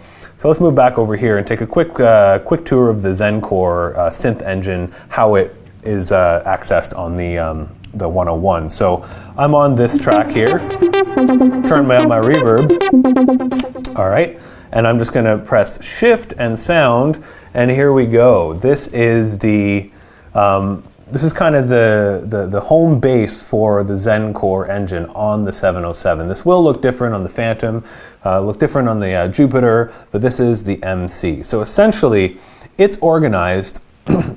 This is the top level menu, right? I can dig in. If I press Enter, and we won't do too much of this today, if I press Enter on any of these, I'm gonna enter into deeper settings. That's all you need to know for now. But essentially you see this first, and I'm on easy mode, which is where we're gonna stay. This first tab here is the first icon is control. So this is very basic type of settings.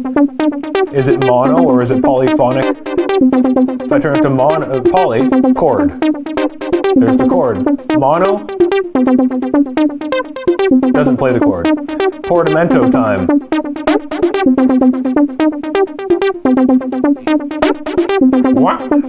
So these are kind of and octave switches, of course.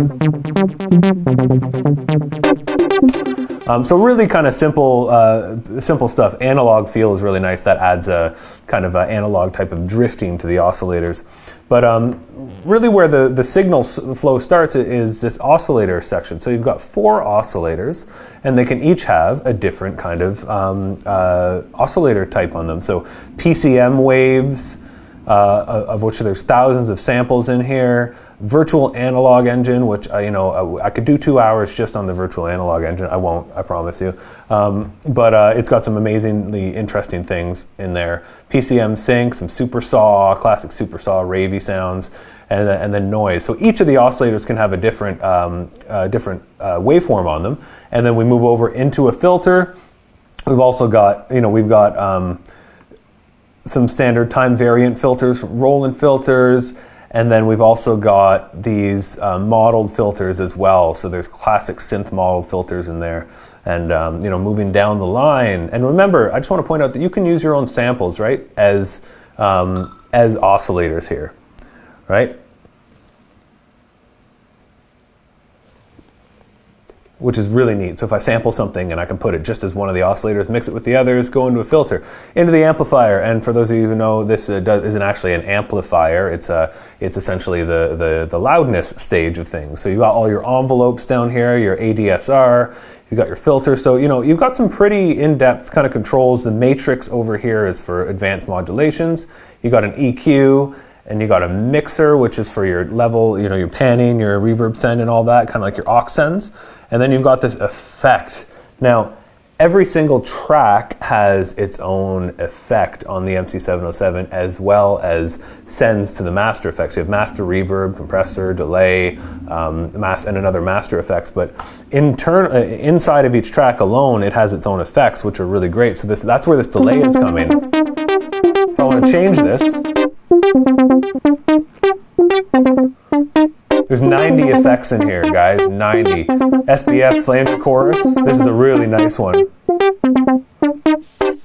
Juno 106 chorus, and you guys hear that noise? So that's, noisy like the original chorus, but you can turn the noise down. But really nice Juno chorus. So here's where we can just edit, changing our sounds. Ooh.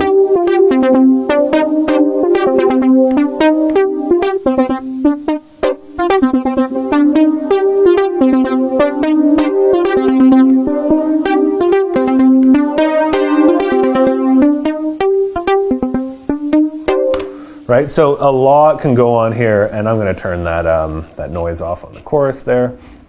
So really that's the top level of the editing, but what it shows you is that you can create your own very advanced synthesizer sounds, but also tweak presets, which is really an awesome way to learn. So you pull up a sound. How'd they do that? Oh, there it is. That's the way I continuously learn from presets. Like, holy crap, that's a really neat sound. How was it programmed? And I pull it up. Whoa, they're doing pulse width modulation on a sine wave. Never seen that before, but the Zencore engine can do it. So that's more of an overview of the actual synth side of things.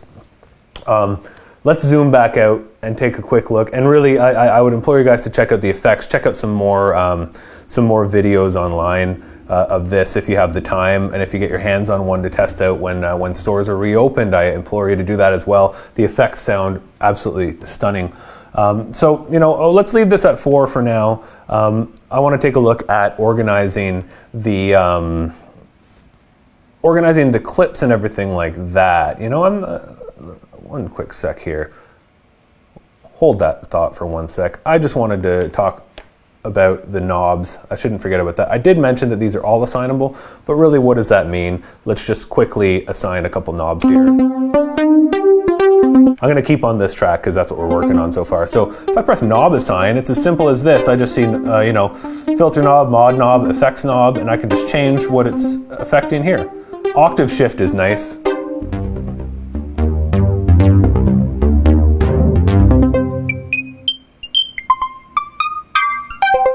That's nice for live. If you want to switch things up quick.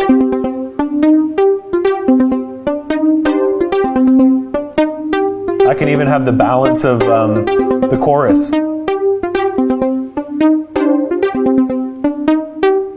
So how much chorus I have. And then this bottom one I have set up as a reverb send. I could set that to a delay send instead. And that's a send to the master delay.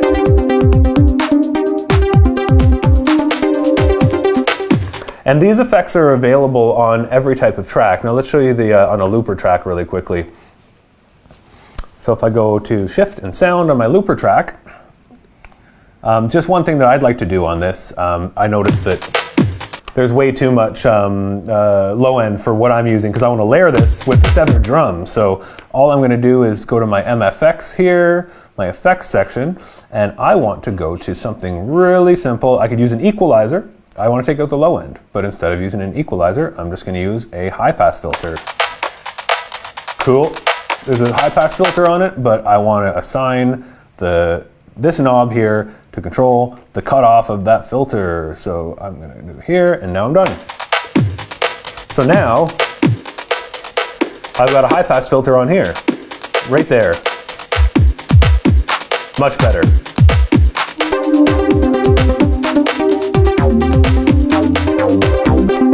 And one more thing I wanted to do on that bass was change my sound a little bit. Doesn't matter how, but my ears are picking up on something that I don't like. And I'm just gonna quickly go in and change it. Here we go. Let's take a listen. Much better. Yeah.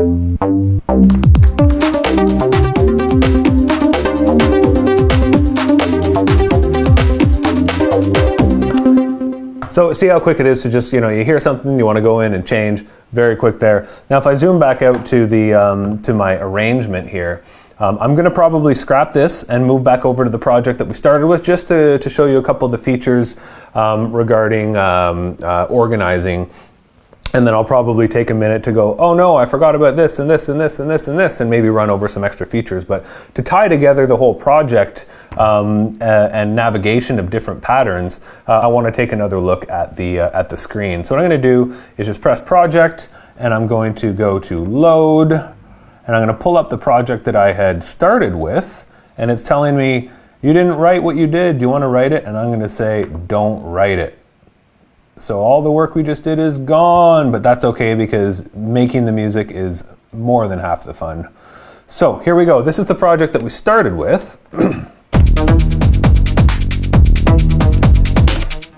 All right, and I'm going to zoom a little bit back in on this. Oop. So we're mostly going to be taking a look at the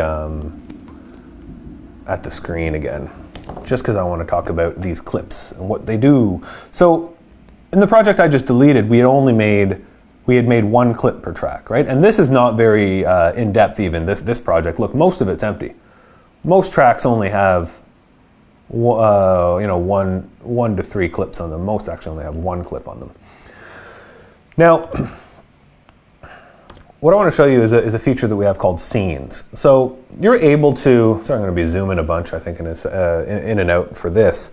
You're able to launch these clips in a few different ways in real time, right? So I got this clip button down here. These pads have different types of functions based on the buttons down here. But if I go to clip, it means that I've kind of windowed the top row of the clips and I can see them and I can move down. You might be able to see that the lines are moving down like this, and I can manually launch clips like this. So I want to add something, I just press it.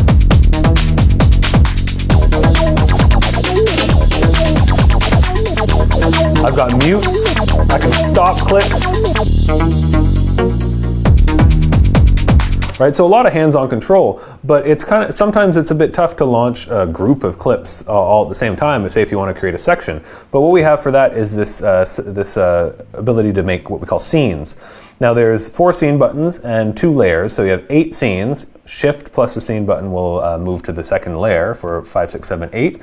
And what you can do, zoom back in here, and I think I'll try to stay zoomed for a minute. I'll try to not make anyone too dizzy with all this zooming around. Okay. So you see I've got these clips kind of selected, and you can see that only the ones that are white are playing. So when I have these selected, all I need to do when I have a combination I like is just hold down there. So say I like this. All I need to do is hold down that scene 1 button. I'm holding it, just off screen. Hold it, store scene 1, that's it. Now that combination of clips is scene 1. And you keep on going, you keep on doing some moves, you know, you do your stuff, you launch different clips, like this, and you can save those as different scenes. So I have some different scenes set up here already. Let's recall scene 1, and we'll just move through to kind of demonstrate scenes in what would be like a basic song structure, all right? So I'm just gonna press play, and all I'm gonna do is move the scene buttons over here off screen, press them to launch, and we'll just hear the differences between the different sections, all right?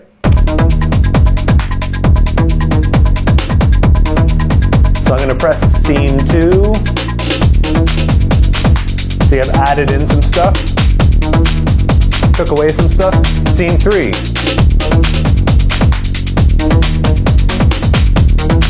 The synth changed a bit. Scene 4. I got that riser, we're getting ready for scene 5.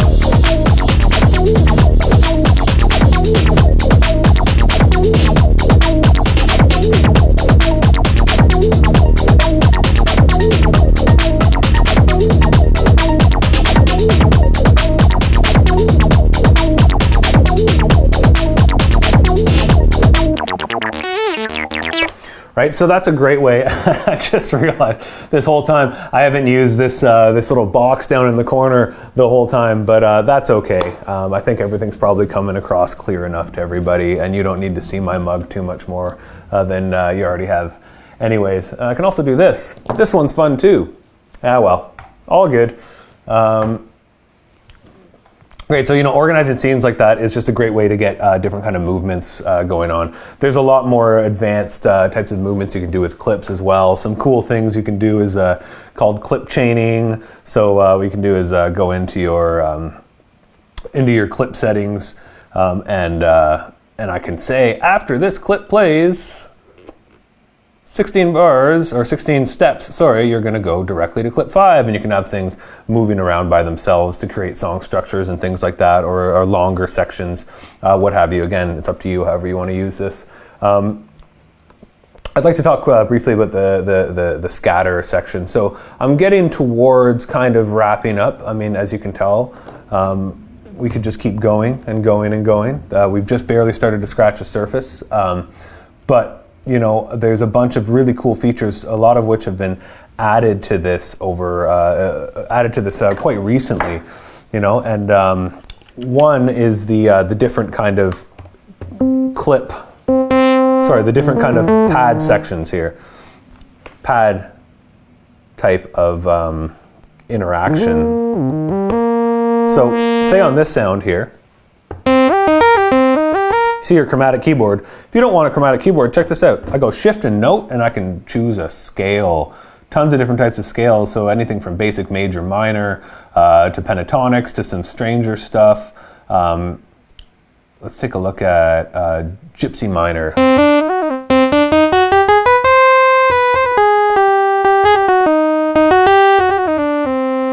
So it's a great way to, a bunch of neat scales in there. It's a great way to get some different types of flavors that you might not usually get. Ooh, that's happy.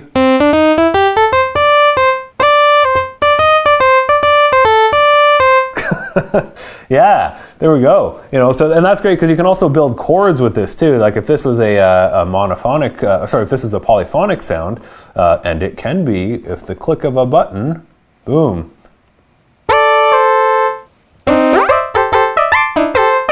Build some kind of weird chords as well. That probably wouldn't be the best scale for chords. So that's a really neat kind of input mode as well. And then we've got this really cool feature. Remember I mentioned the scatter feature at the end of the TR-8. Video is mostly like a beat repeat style of effect, and what it's doing, the scatter, we have it here around the very end. What it's doing is affecting everything, including any external audio that we have coming through. We can do the we can have that affected by the scatter as well. But instead of just being a one-stop kind of like one type of effect, ooh, sorry.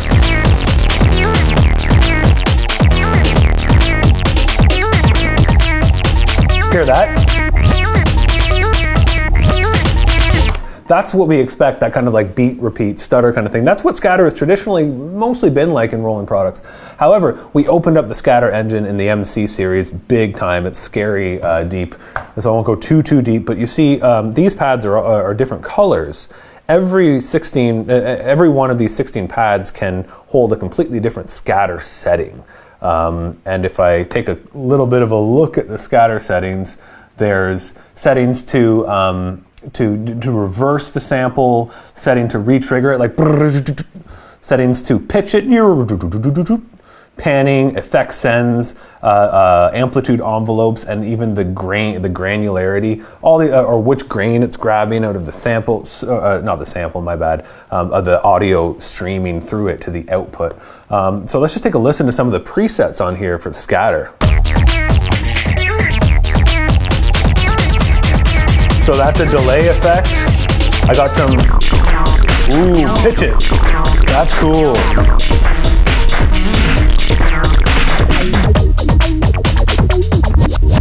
Reverse it, stutter it.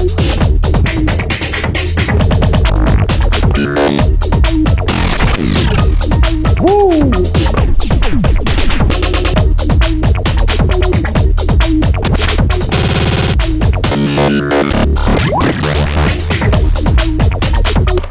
That's so fun. So when you dig in and start to customize these, every pad is customizable by the user. It's so cool.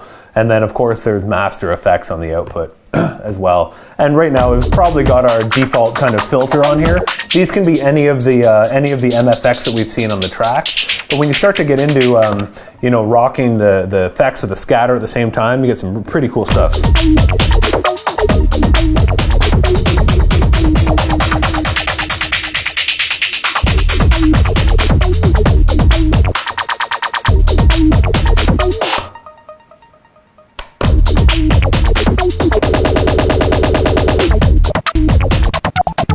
Ooh, that's cool, that kind of stuttery thing.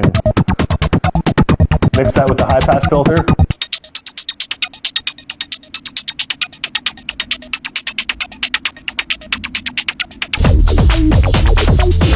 Okay, I'm done playing. You guys get the idea. Pretty neat, pretty neat. It's got chord memory down here. Yeah, and I gotta you know, slow down on all this kind of stuff for the moment. But you know, if I pull over my 101, trying to give it, give as much love as possible. But really, I've been showing most of the features on the MC-707, and the 101 still has almost everything in terms of the sonics in there, but some of the deeper stuff in terms of some of the more advanced functions, the 101 does not do, and we won't do too much of a A/B comparison right now. But if I press a scatter, you see the same setup on the 101 here.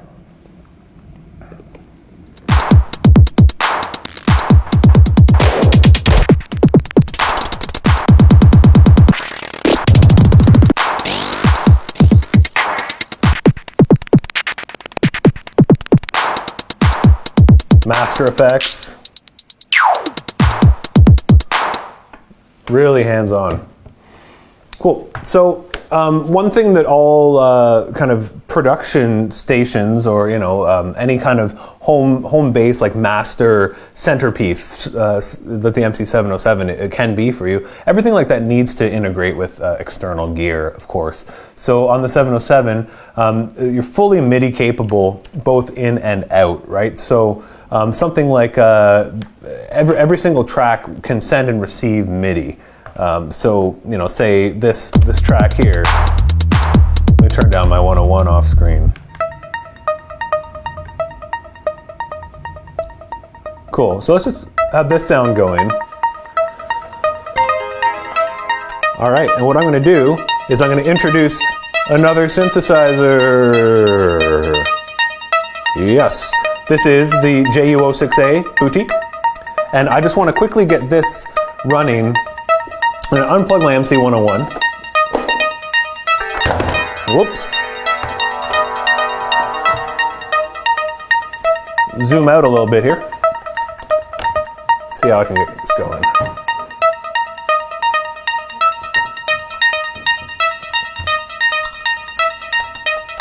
Sorry for the creepy synth sound.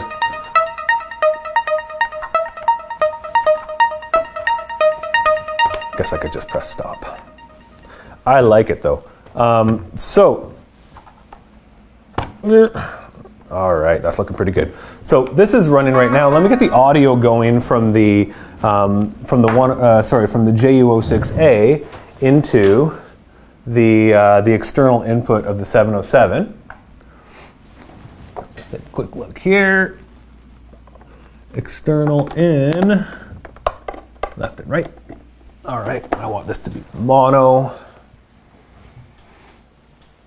Actually, no, I'm gonna set it up as stereo because this has a nice chorus on it. Okay, let me turn down my volume. All right, so simply out from the JU06A into the 707. So, boom, there we go. So the audio from the JU here is now going through the 707. All right, turn that down a teeny bit. How is it leveled with our...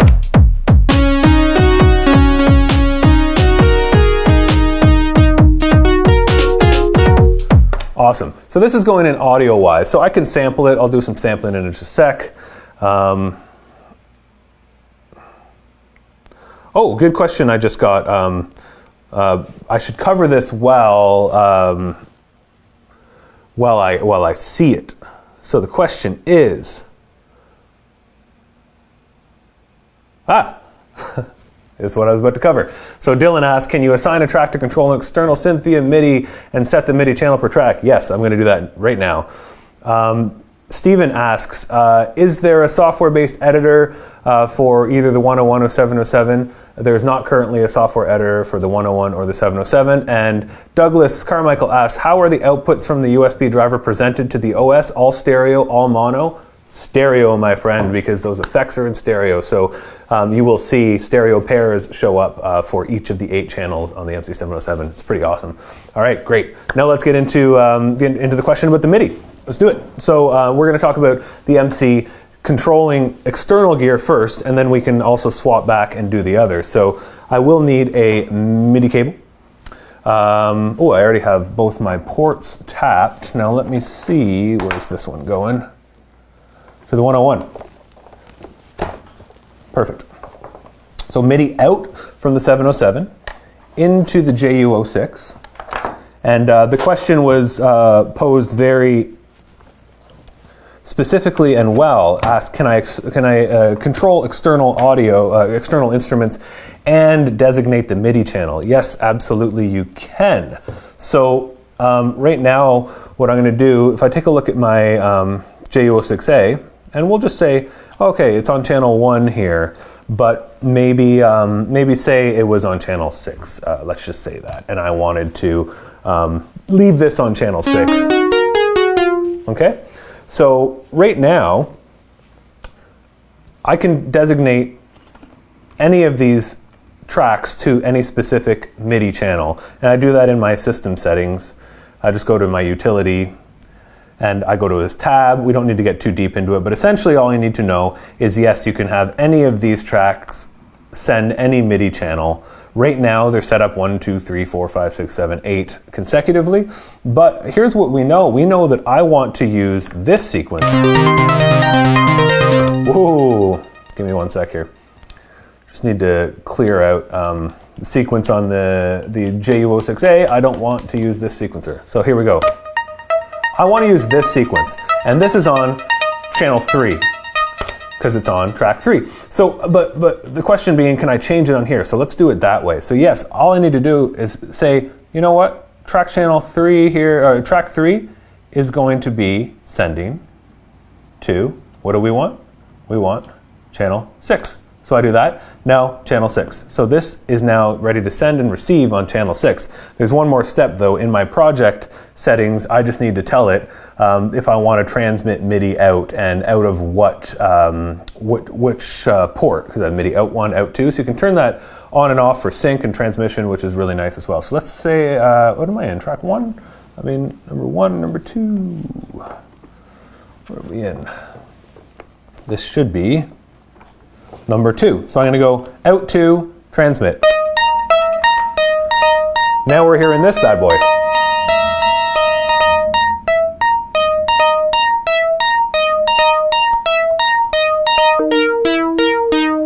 Cool. So what you'll notice is that it's doubling. It's playing exactly what this track here is playing. So that MIDI sequence is being transmitted out.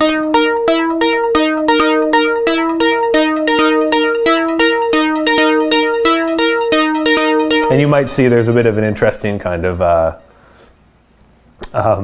sequence going on here that's interrupting itself anyway. That's more advanced kind of sequencing stuff. But all you need to know is that these tracks are both active. And I have the JU06A going into the external input of the MC-707. So just because there's probably some pretty knowledgeable users out there. Also, if you want to if we take a look at what's in here, I'll just read it out because I know it's small and I'm not going to zoom in and out too many times. So we can also turn off and on transmitting control change, so we can sequence the knobs and that will transmit the CC sequence. And we can even assign which CCs are on these knobs to be sequenced and transmitted. You can transmit program change. So what that would be doing would be changing the preset on this in line with the MC-707. And then there's a few other deeper MIDI settings there as well. So that's pretty much it. But here's something extra cool. So the MC-707 has that external input that's running through. MC-707 has the external input running through straight to the master, straight to the master output. But if I wanted if I wanted to treat that external input a little bit more, in the most recent update, we added this really neat feature. It's called audio insert. So if I want to designate this track not only to be MIDI sequencing external equipment, but to also be the mixer for that audio, I can do that under my track settings, track, select, general, and I see this thing, audio insert, and I turn it to external in, left, right, because that's what I'm using. But I can also do external in just left, just right, and also there's a send and return stereo pair of jacks on the back for inserting guitar pedals and things like that, or other types of effects. Excuse me, other types of effects. So that's also available as a stereo pair or individual. So what that means is that the MC-707 can also act as any combination of, but up to 4 mono channels as a mixer, or 2 stereo pairs, or again, any combination of those. But not only that, so now I'm going to turn this to external in, left and right.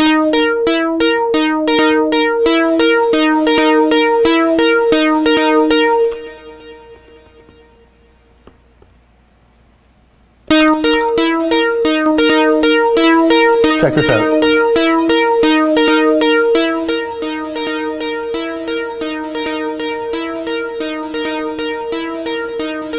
Let's just do it. There we go. So check this out. So now, this is no longer using any internal sounds. Now this is the sound from the JU06A running through. Very cool, eh? And you might have noticed a bit of a sonic change as well. That's because now it can go through effects. It's really cool. So not only the master effects, but even the channel effects. So that means that I can put another effect on this JU as it goes through the channel and then to the output at master effects. Really neat, and I can even control the level and things like that with the motion recording and stuff like that.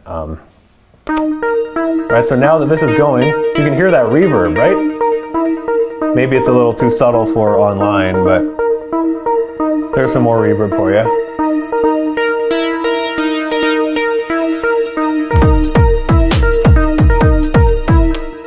Now this is a great opportunity to quickly show how to use a looper effect.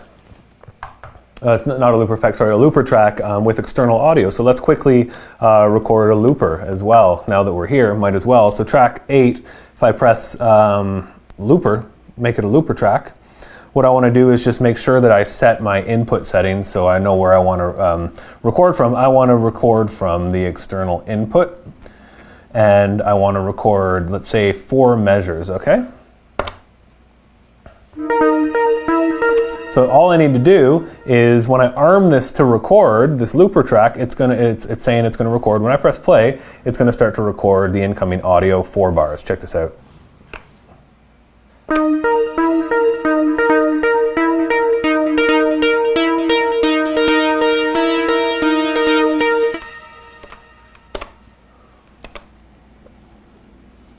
Oh, I didn't have my settings there right.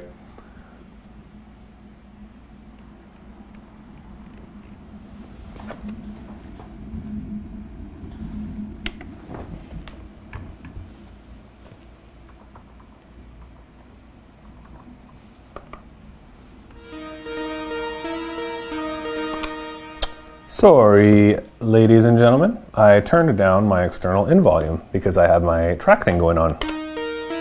Let's do that one more time. Delete what I thought I had recorded. It's because I'm recording the external in and not this. All right, so let's do that one more time.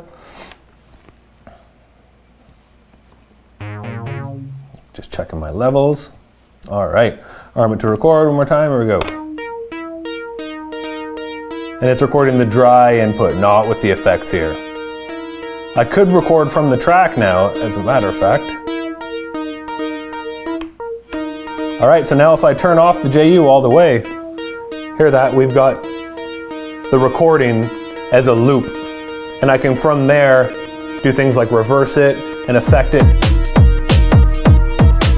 Ooh, cool. Very neat.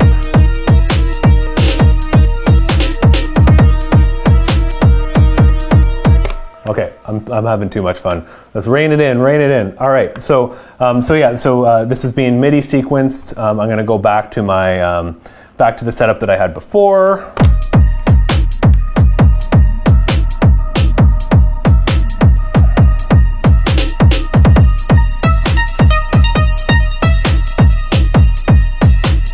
Right, so really neat what you can do there. So what I want to do is switch it around. From the MC-707 sequencing external gear to external gear sequencing the MC-707. All right, and let me just try to get to a couple questions here.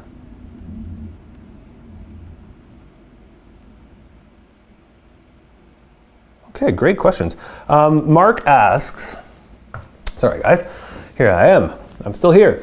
Mark asks, can you explain the difference between having the MC-707 as the master versus TR-8s as the master? I currently MIDI out from the TR-8s to 707, then use the balance out of the 707 to external in of the 8s. Is there a better way to hook them up? I only have these two pieces of gear. I mean, you know, that sounds like a great setup. Just double read that so I get it exactly. So I currently MIDI out from the TR-8s to the 707. So if you want to get nitty gritty about it, I always do what you're doing. I agree. Drum machine first. You know, so if the TR-8s is your main drum machine, that's because there is no way that MIDI can ever have zero latency. And if there's anything that I ever want to make sure is right on the one, it's my kick drum. So that's my rule of thumb. That's great. And then Mark also says that he's got the audio out going into the external in of the TR-8s. That works too. That works fine. You could, you know, both of them have external inputs. You know, the MC-707 with the latest update has a bit more that you can do with the external inputs. So I would say experiment with that, but there's absolutely nothing wrong with what you've got going on right there. And then Milos says he's been editing the decay and tone of hi-hats, claps, and snares on the MC-707 like I was doing on the TR-8s. I know the sound engines are different, but any tips on how to get that kind of decay, like that kind of behavior? You know, this is one thing, you know, when I mentioned the TR-8s is first and foremost a drum machine, I think you guys probably all understand that. You know, that's one nice thing about having those immediate kind of features right on the front panel for every single sound, decay on every single sound. However, let me show you really quickly the way that I would deal with that on the MC-707, Milos. One quick sec. Now, I said I wouldn't do it, but I'll do it for you. Let's zoom in, he said. Come on, zoom in.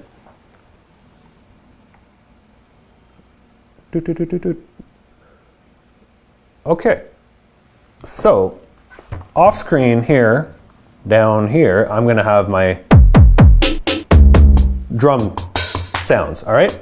So when I go into my drum editing, shift and sound, can move around and select any pad or play any pad. See, here's my kick. I can edit my release settings, my course tune, my release, reverb, send, press function. Oop, I didn't press function, I pressed something else. And then fine tuning, panning, and all this other kind of stuff.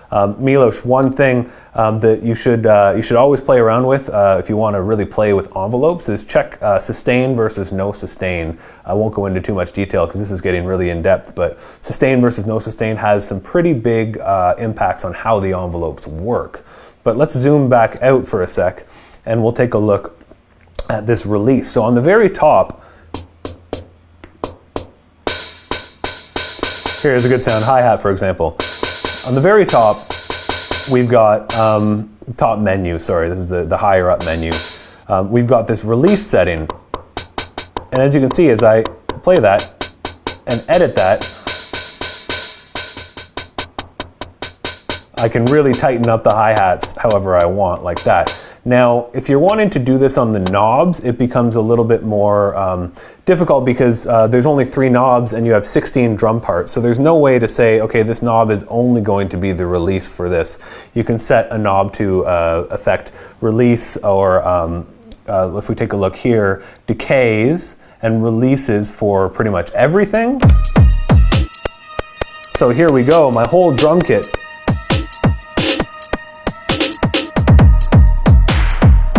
Right? But it's affecting everything.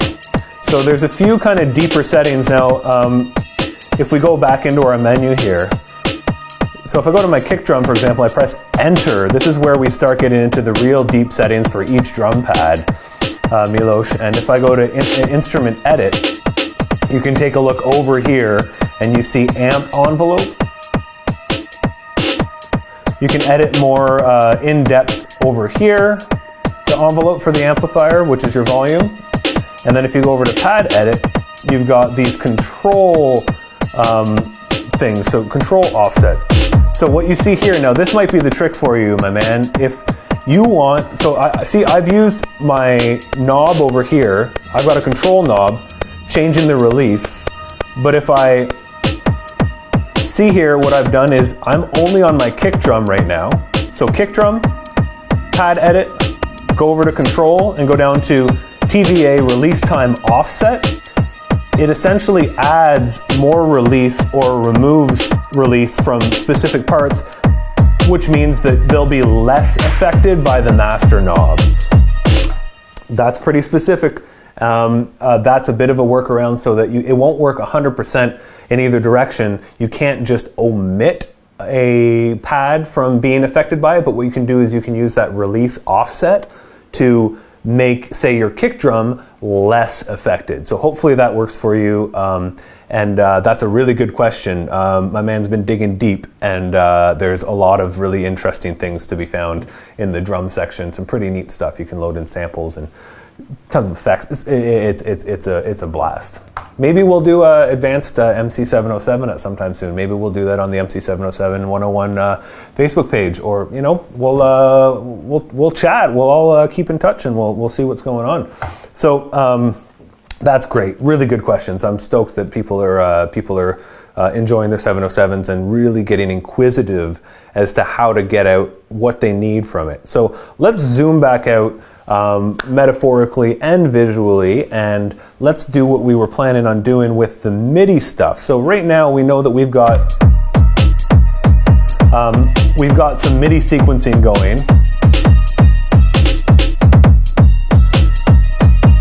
Right? But what I want to do is MIDI sequence the MC-707 from this keyboard here. So I'm going to swap out my cables. A really tight MIDI cable, this one. You know, sometimes you just get a cable that's just really tight. So I'm going from the MIDI out of the JU06. Boop-a-doop-a-doop. And I'm going to go into the MIDI input of the MC-707. Okie doke. So check this out. I'm going to reload this project just because I've done some routing settings that might trip me out, and we don't want that. So I'm just going to reload project I'm on. Don't write the changes. And we'll take a look at MIDI sequencing the opposite direction, or MIDI controlling, because a lot of folks out there probably got some skills on the old black and whites. So if you want to record something into the MC and you don't want to play on the pads, where's that sound?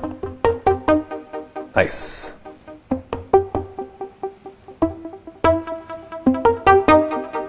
Right? Cool.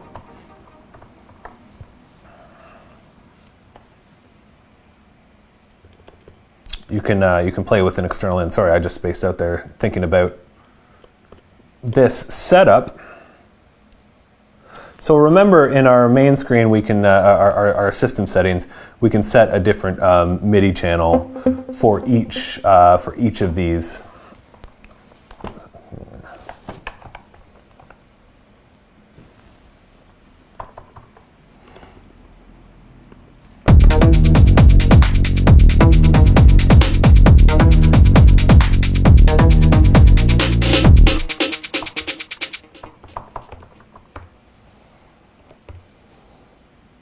Bear with me one sec to get some settings straight.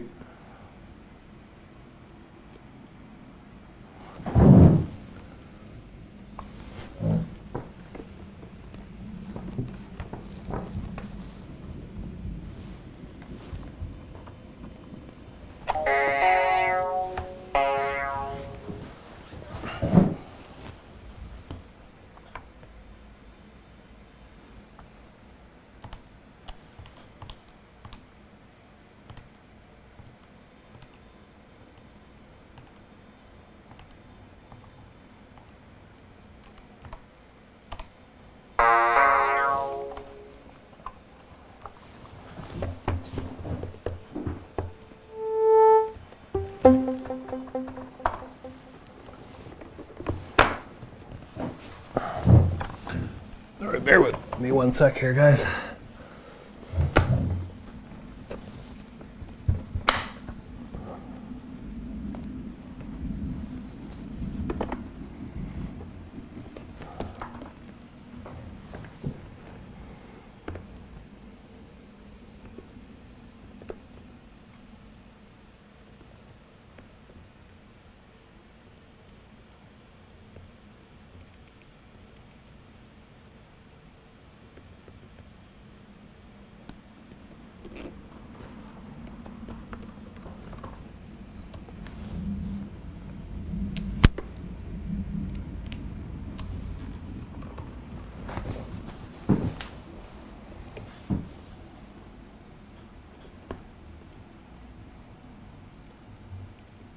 Okay, so there's something I am forgetting. Either my cables are switched or something like that, but I'm probably gonna just skip over this for now. But essentially, what you can do is transmit from whatever channel you're choosing on an external piece of gear. So using this as just a MIDI keyboard and control any of the tracks from there.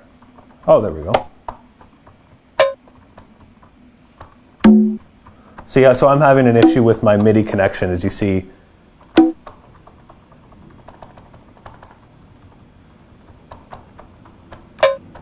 Yeah, so I'm transmitting on channel 1. So I think I actually have an issue with a cable. Thank you guys for bearing with me, and I'm glad that it's the cable and not my brain.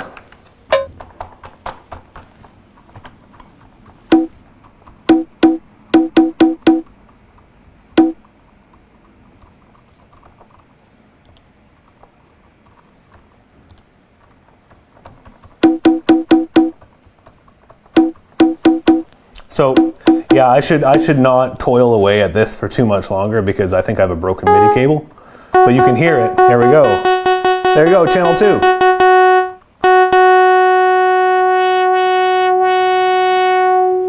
Channel 2 matching up with channel 2. Channel 3. Channel 4, my bad. Okay, so sorry about that, guys. MIDI cable's being funky, but it did work for a few notes, so I got a bad cable there. But essentially what you're able to do is, any channel, you send external MIDI in from any MIDI controller into the 707, customize the channels on here however you'd like. Now, there is one extra cool setting that we have. It's called MIDI auto channel, and I don't need to demonstrate that so much as just explain it, but what it means is that if you have a MIDI controller, say I always have this set on channel 4, what I can do is go into the settings here, go to MIDI receive auto channel and pick channel 4, and what that means is that whatever channel I have selected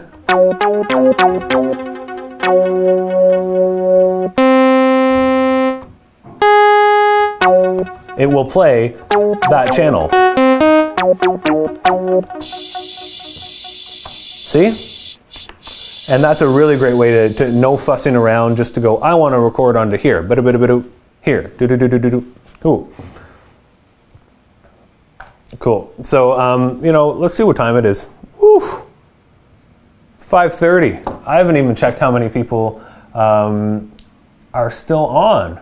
104. We still got some people on. This is great. So I gotta wrap this up because I'm not trying to break a live stream Long McQuade record here or anything like that. So let's just do one final thing, and what that is going to be is sampling. Okay, I gotta show it. I know there's a lot, but these machines do go super deep. So for the sampling, what I want to do is, say for example, I want to record a sound from my tight MIDI cable, man. I'm going to switch things around a little bit. You know what? Actually, forget it. I'm going to play with my hands instead of MIDI, like a real boy. All right, let's go. So I've got my JU06A, and I'm going to turn my volume up, and it's going to come through here. Woo! and I'll quickly do a MIDI sequence. All right, so what I say, I'm losing it. 2.5 hours. Not a MIDI sequence. I'm going to do a sample. I'm going to sample something. I'm just going to sample some sounds from here. I'm going to make some funky sounds real quick. Get it a little bit more aggressive.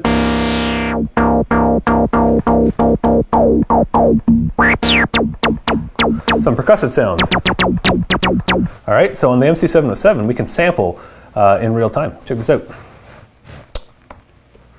Real time, or you know what, right now I'm just going to sample it. There's a bunch of different ways I can sample. I can do this from a trigger, which like essentially when do I start to sample. So I've got this nice sampler menu on here with a little tape recorder. So I'm going to play. That's my sound. You can see my finger. Good. See everything. So I could say, you know, trigger is when I press enter, you're going to start recording, or clock, which is great when you're MIDI sequence, so you can just have a perfect start right on the one. But let's just record some sounds in them. And I'm going to just mess around for a sec. And the other thing I can do is trigger at a certain decibel, right? So that'll work. I'm going to say trigger at 24 dB. I'm going to press enter. Now we're waiting to record. Oh, my bad. Do that one more time. Press it. Now it's waiting. So as soon as I start playing, we're going to record, and I'm just going to muck about and do a couple things, okay?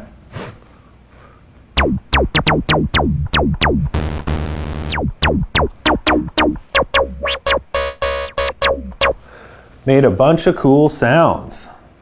Enter to end. So now you see I've got this waveform readout of my recording. And you know, if that was a nice little long thing, I could like a long note or a vocal sample, I could put that into an oscillator as a tone track. Let's take a quick look though at drum tracks and using this as a chop up, you know, chop sampler. Let's take one more bit of a zoom in. Am I pressing the right button? Yes. Zoom. So I've got this here, and what I want to do, I could normalize it. I don't really want to do that. But there's this auto slice function, which is really fun. So again, if this is just a long thing, I can throw this onto a tone track as an oscillator, but I want to cut up some sounds. So I'm going to slice, and essentially this is the threshold of where it's going to slice. Hard, medium, or soft. Let's go hard. Let's press enter. You can see it's writing. It's auto slicing all these, all the different parts of the audio. So now, zoom out and take a look.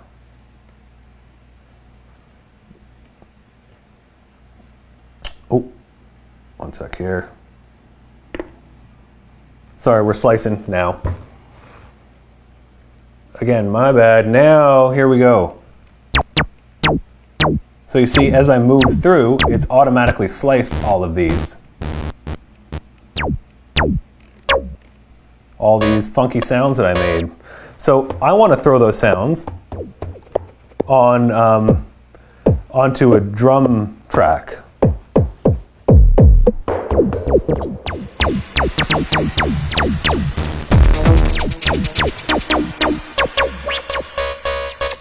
Sorry, that was my whole sample playing. Ooh. I got ahead of myself and I already applied something. So check this out. So all I need to do, zoom, zoom, zoom, now that I have all those slices, is simply pick any pad on any drum track I'm on, and then just pick a slice. There, that slice. Press enter. Turn down my reverb.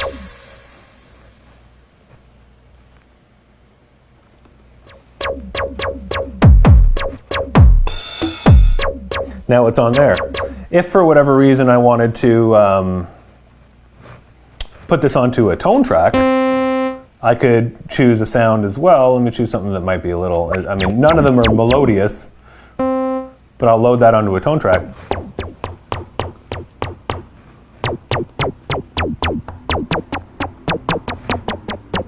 Again, not meant for a melodic kind of sound, but now that sound is on a tone track. So really cool stuff that you can do with sampling as well.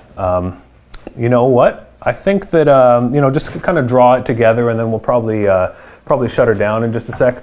I really want to thank everybody for joining today. You know, I hope this helped kind of, you know, just general understanding of the approaches you can take with electronic music hardware, and specifically the offerings from Roland in the TR-8s and the MC series. You know, just to kind of drive her home, TR-8s is, you know, first and foremost, the drum machine. You know, you can load in your user samples. You have a really great control of the ACB, the analog circuit behavior, modeled sounds in there, but also, you know, really hands-on to mangle samples and really be live with it. I mean, first and foremost, it sounds amazing. Second, it's really tactile for live performance or putting ideas together in a studio as well. You know, it's always running on the MIDI clock. Whenever I'm working, even in the box, the TR-8s is always sitting there synced up, so that if I'm just like, oh, I'm working on a track, I need something, I just go over, turn on something, write a little sequence in, and record it, use it. You know, so it's always there. The MC-707 and the MC-101 are really more kind of all-in-one pieces, and they, of course, as described, have the, or as explained, have the Zencore synthesis engine in them. They can also load up user samples. So, you know, both of these product lines really have their own strengths. You know, TR-8s, the drum machine, MCs can do drums, and you can load user samples in for drums, but you don't have that immediate reaction of sound building for each part, nor do you have the faders on every single drum sound. But on the MC, you can have drums and synths and samples all at once. You know, so it's really about what you need. And of course, if you're looking to integrate with external gear, the MCs also have the ability to do MIDI sequencing to sequence other gear and kind of bring everything back up together. So, you know, that's where I'm going to leave it. Thank you to Long McQuade for inviting myself and Roland Canada to join in this presentation for you guys. And thanks for the questions. There's some really great questions from some people who are obviously experienced users. You know, please check out, if you're just dialing in now, the video will be recorded, and you can watch it in its entirety as soon as the internet is done doing its uploading to the Long McQuade official Facebook page. So again, thanks again, everyone. My name is Dustin from Roland Canada. This has been Drum Machines and Grooveboxes, TR-8s and MC-101, MC-707. Thank you so much. Signing off.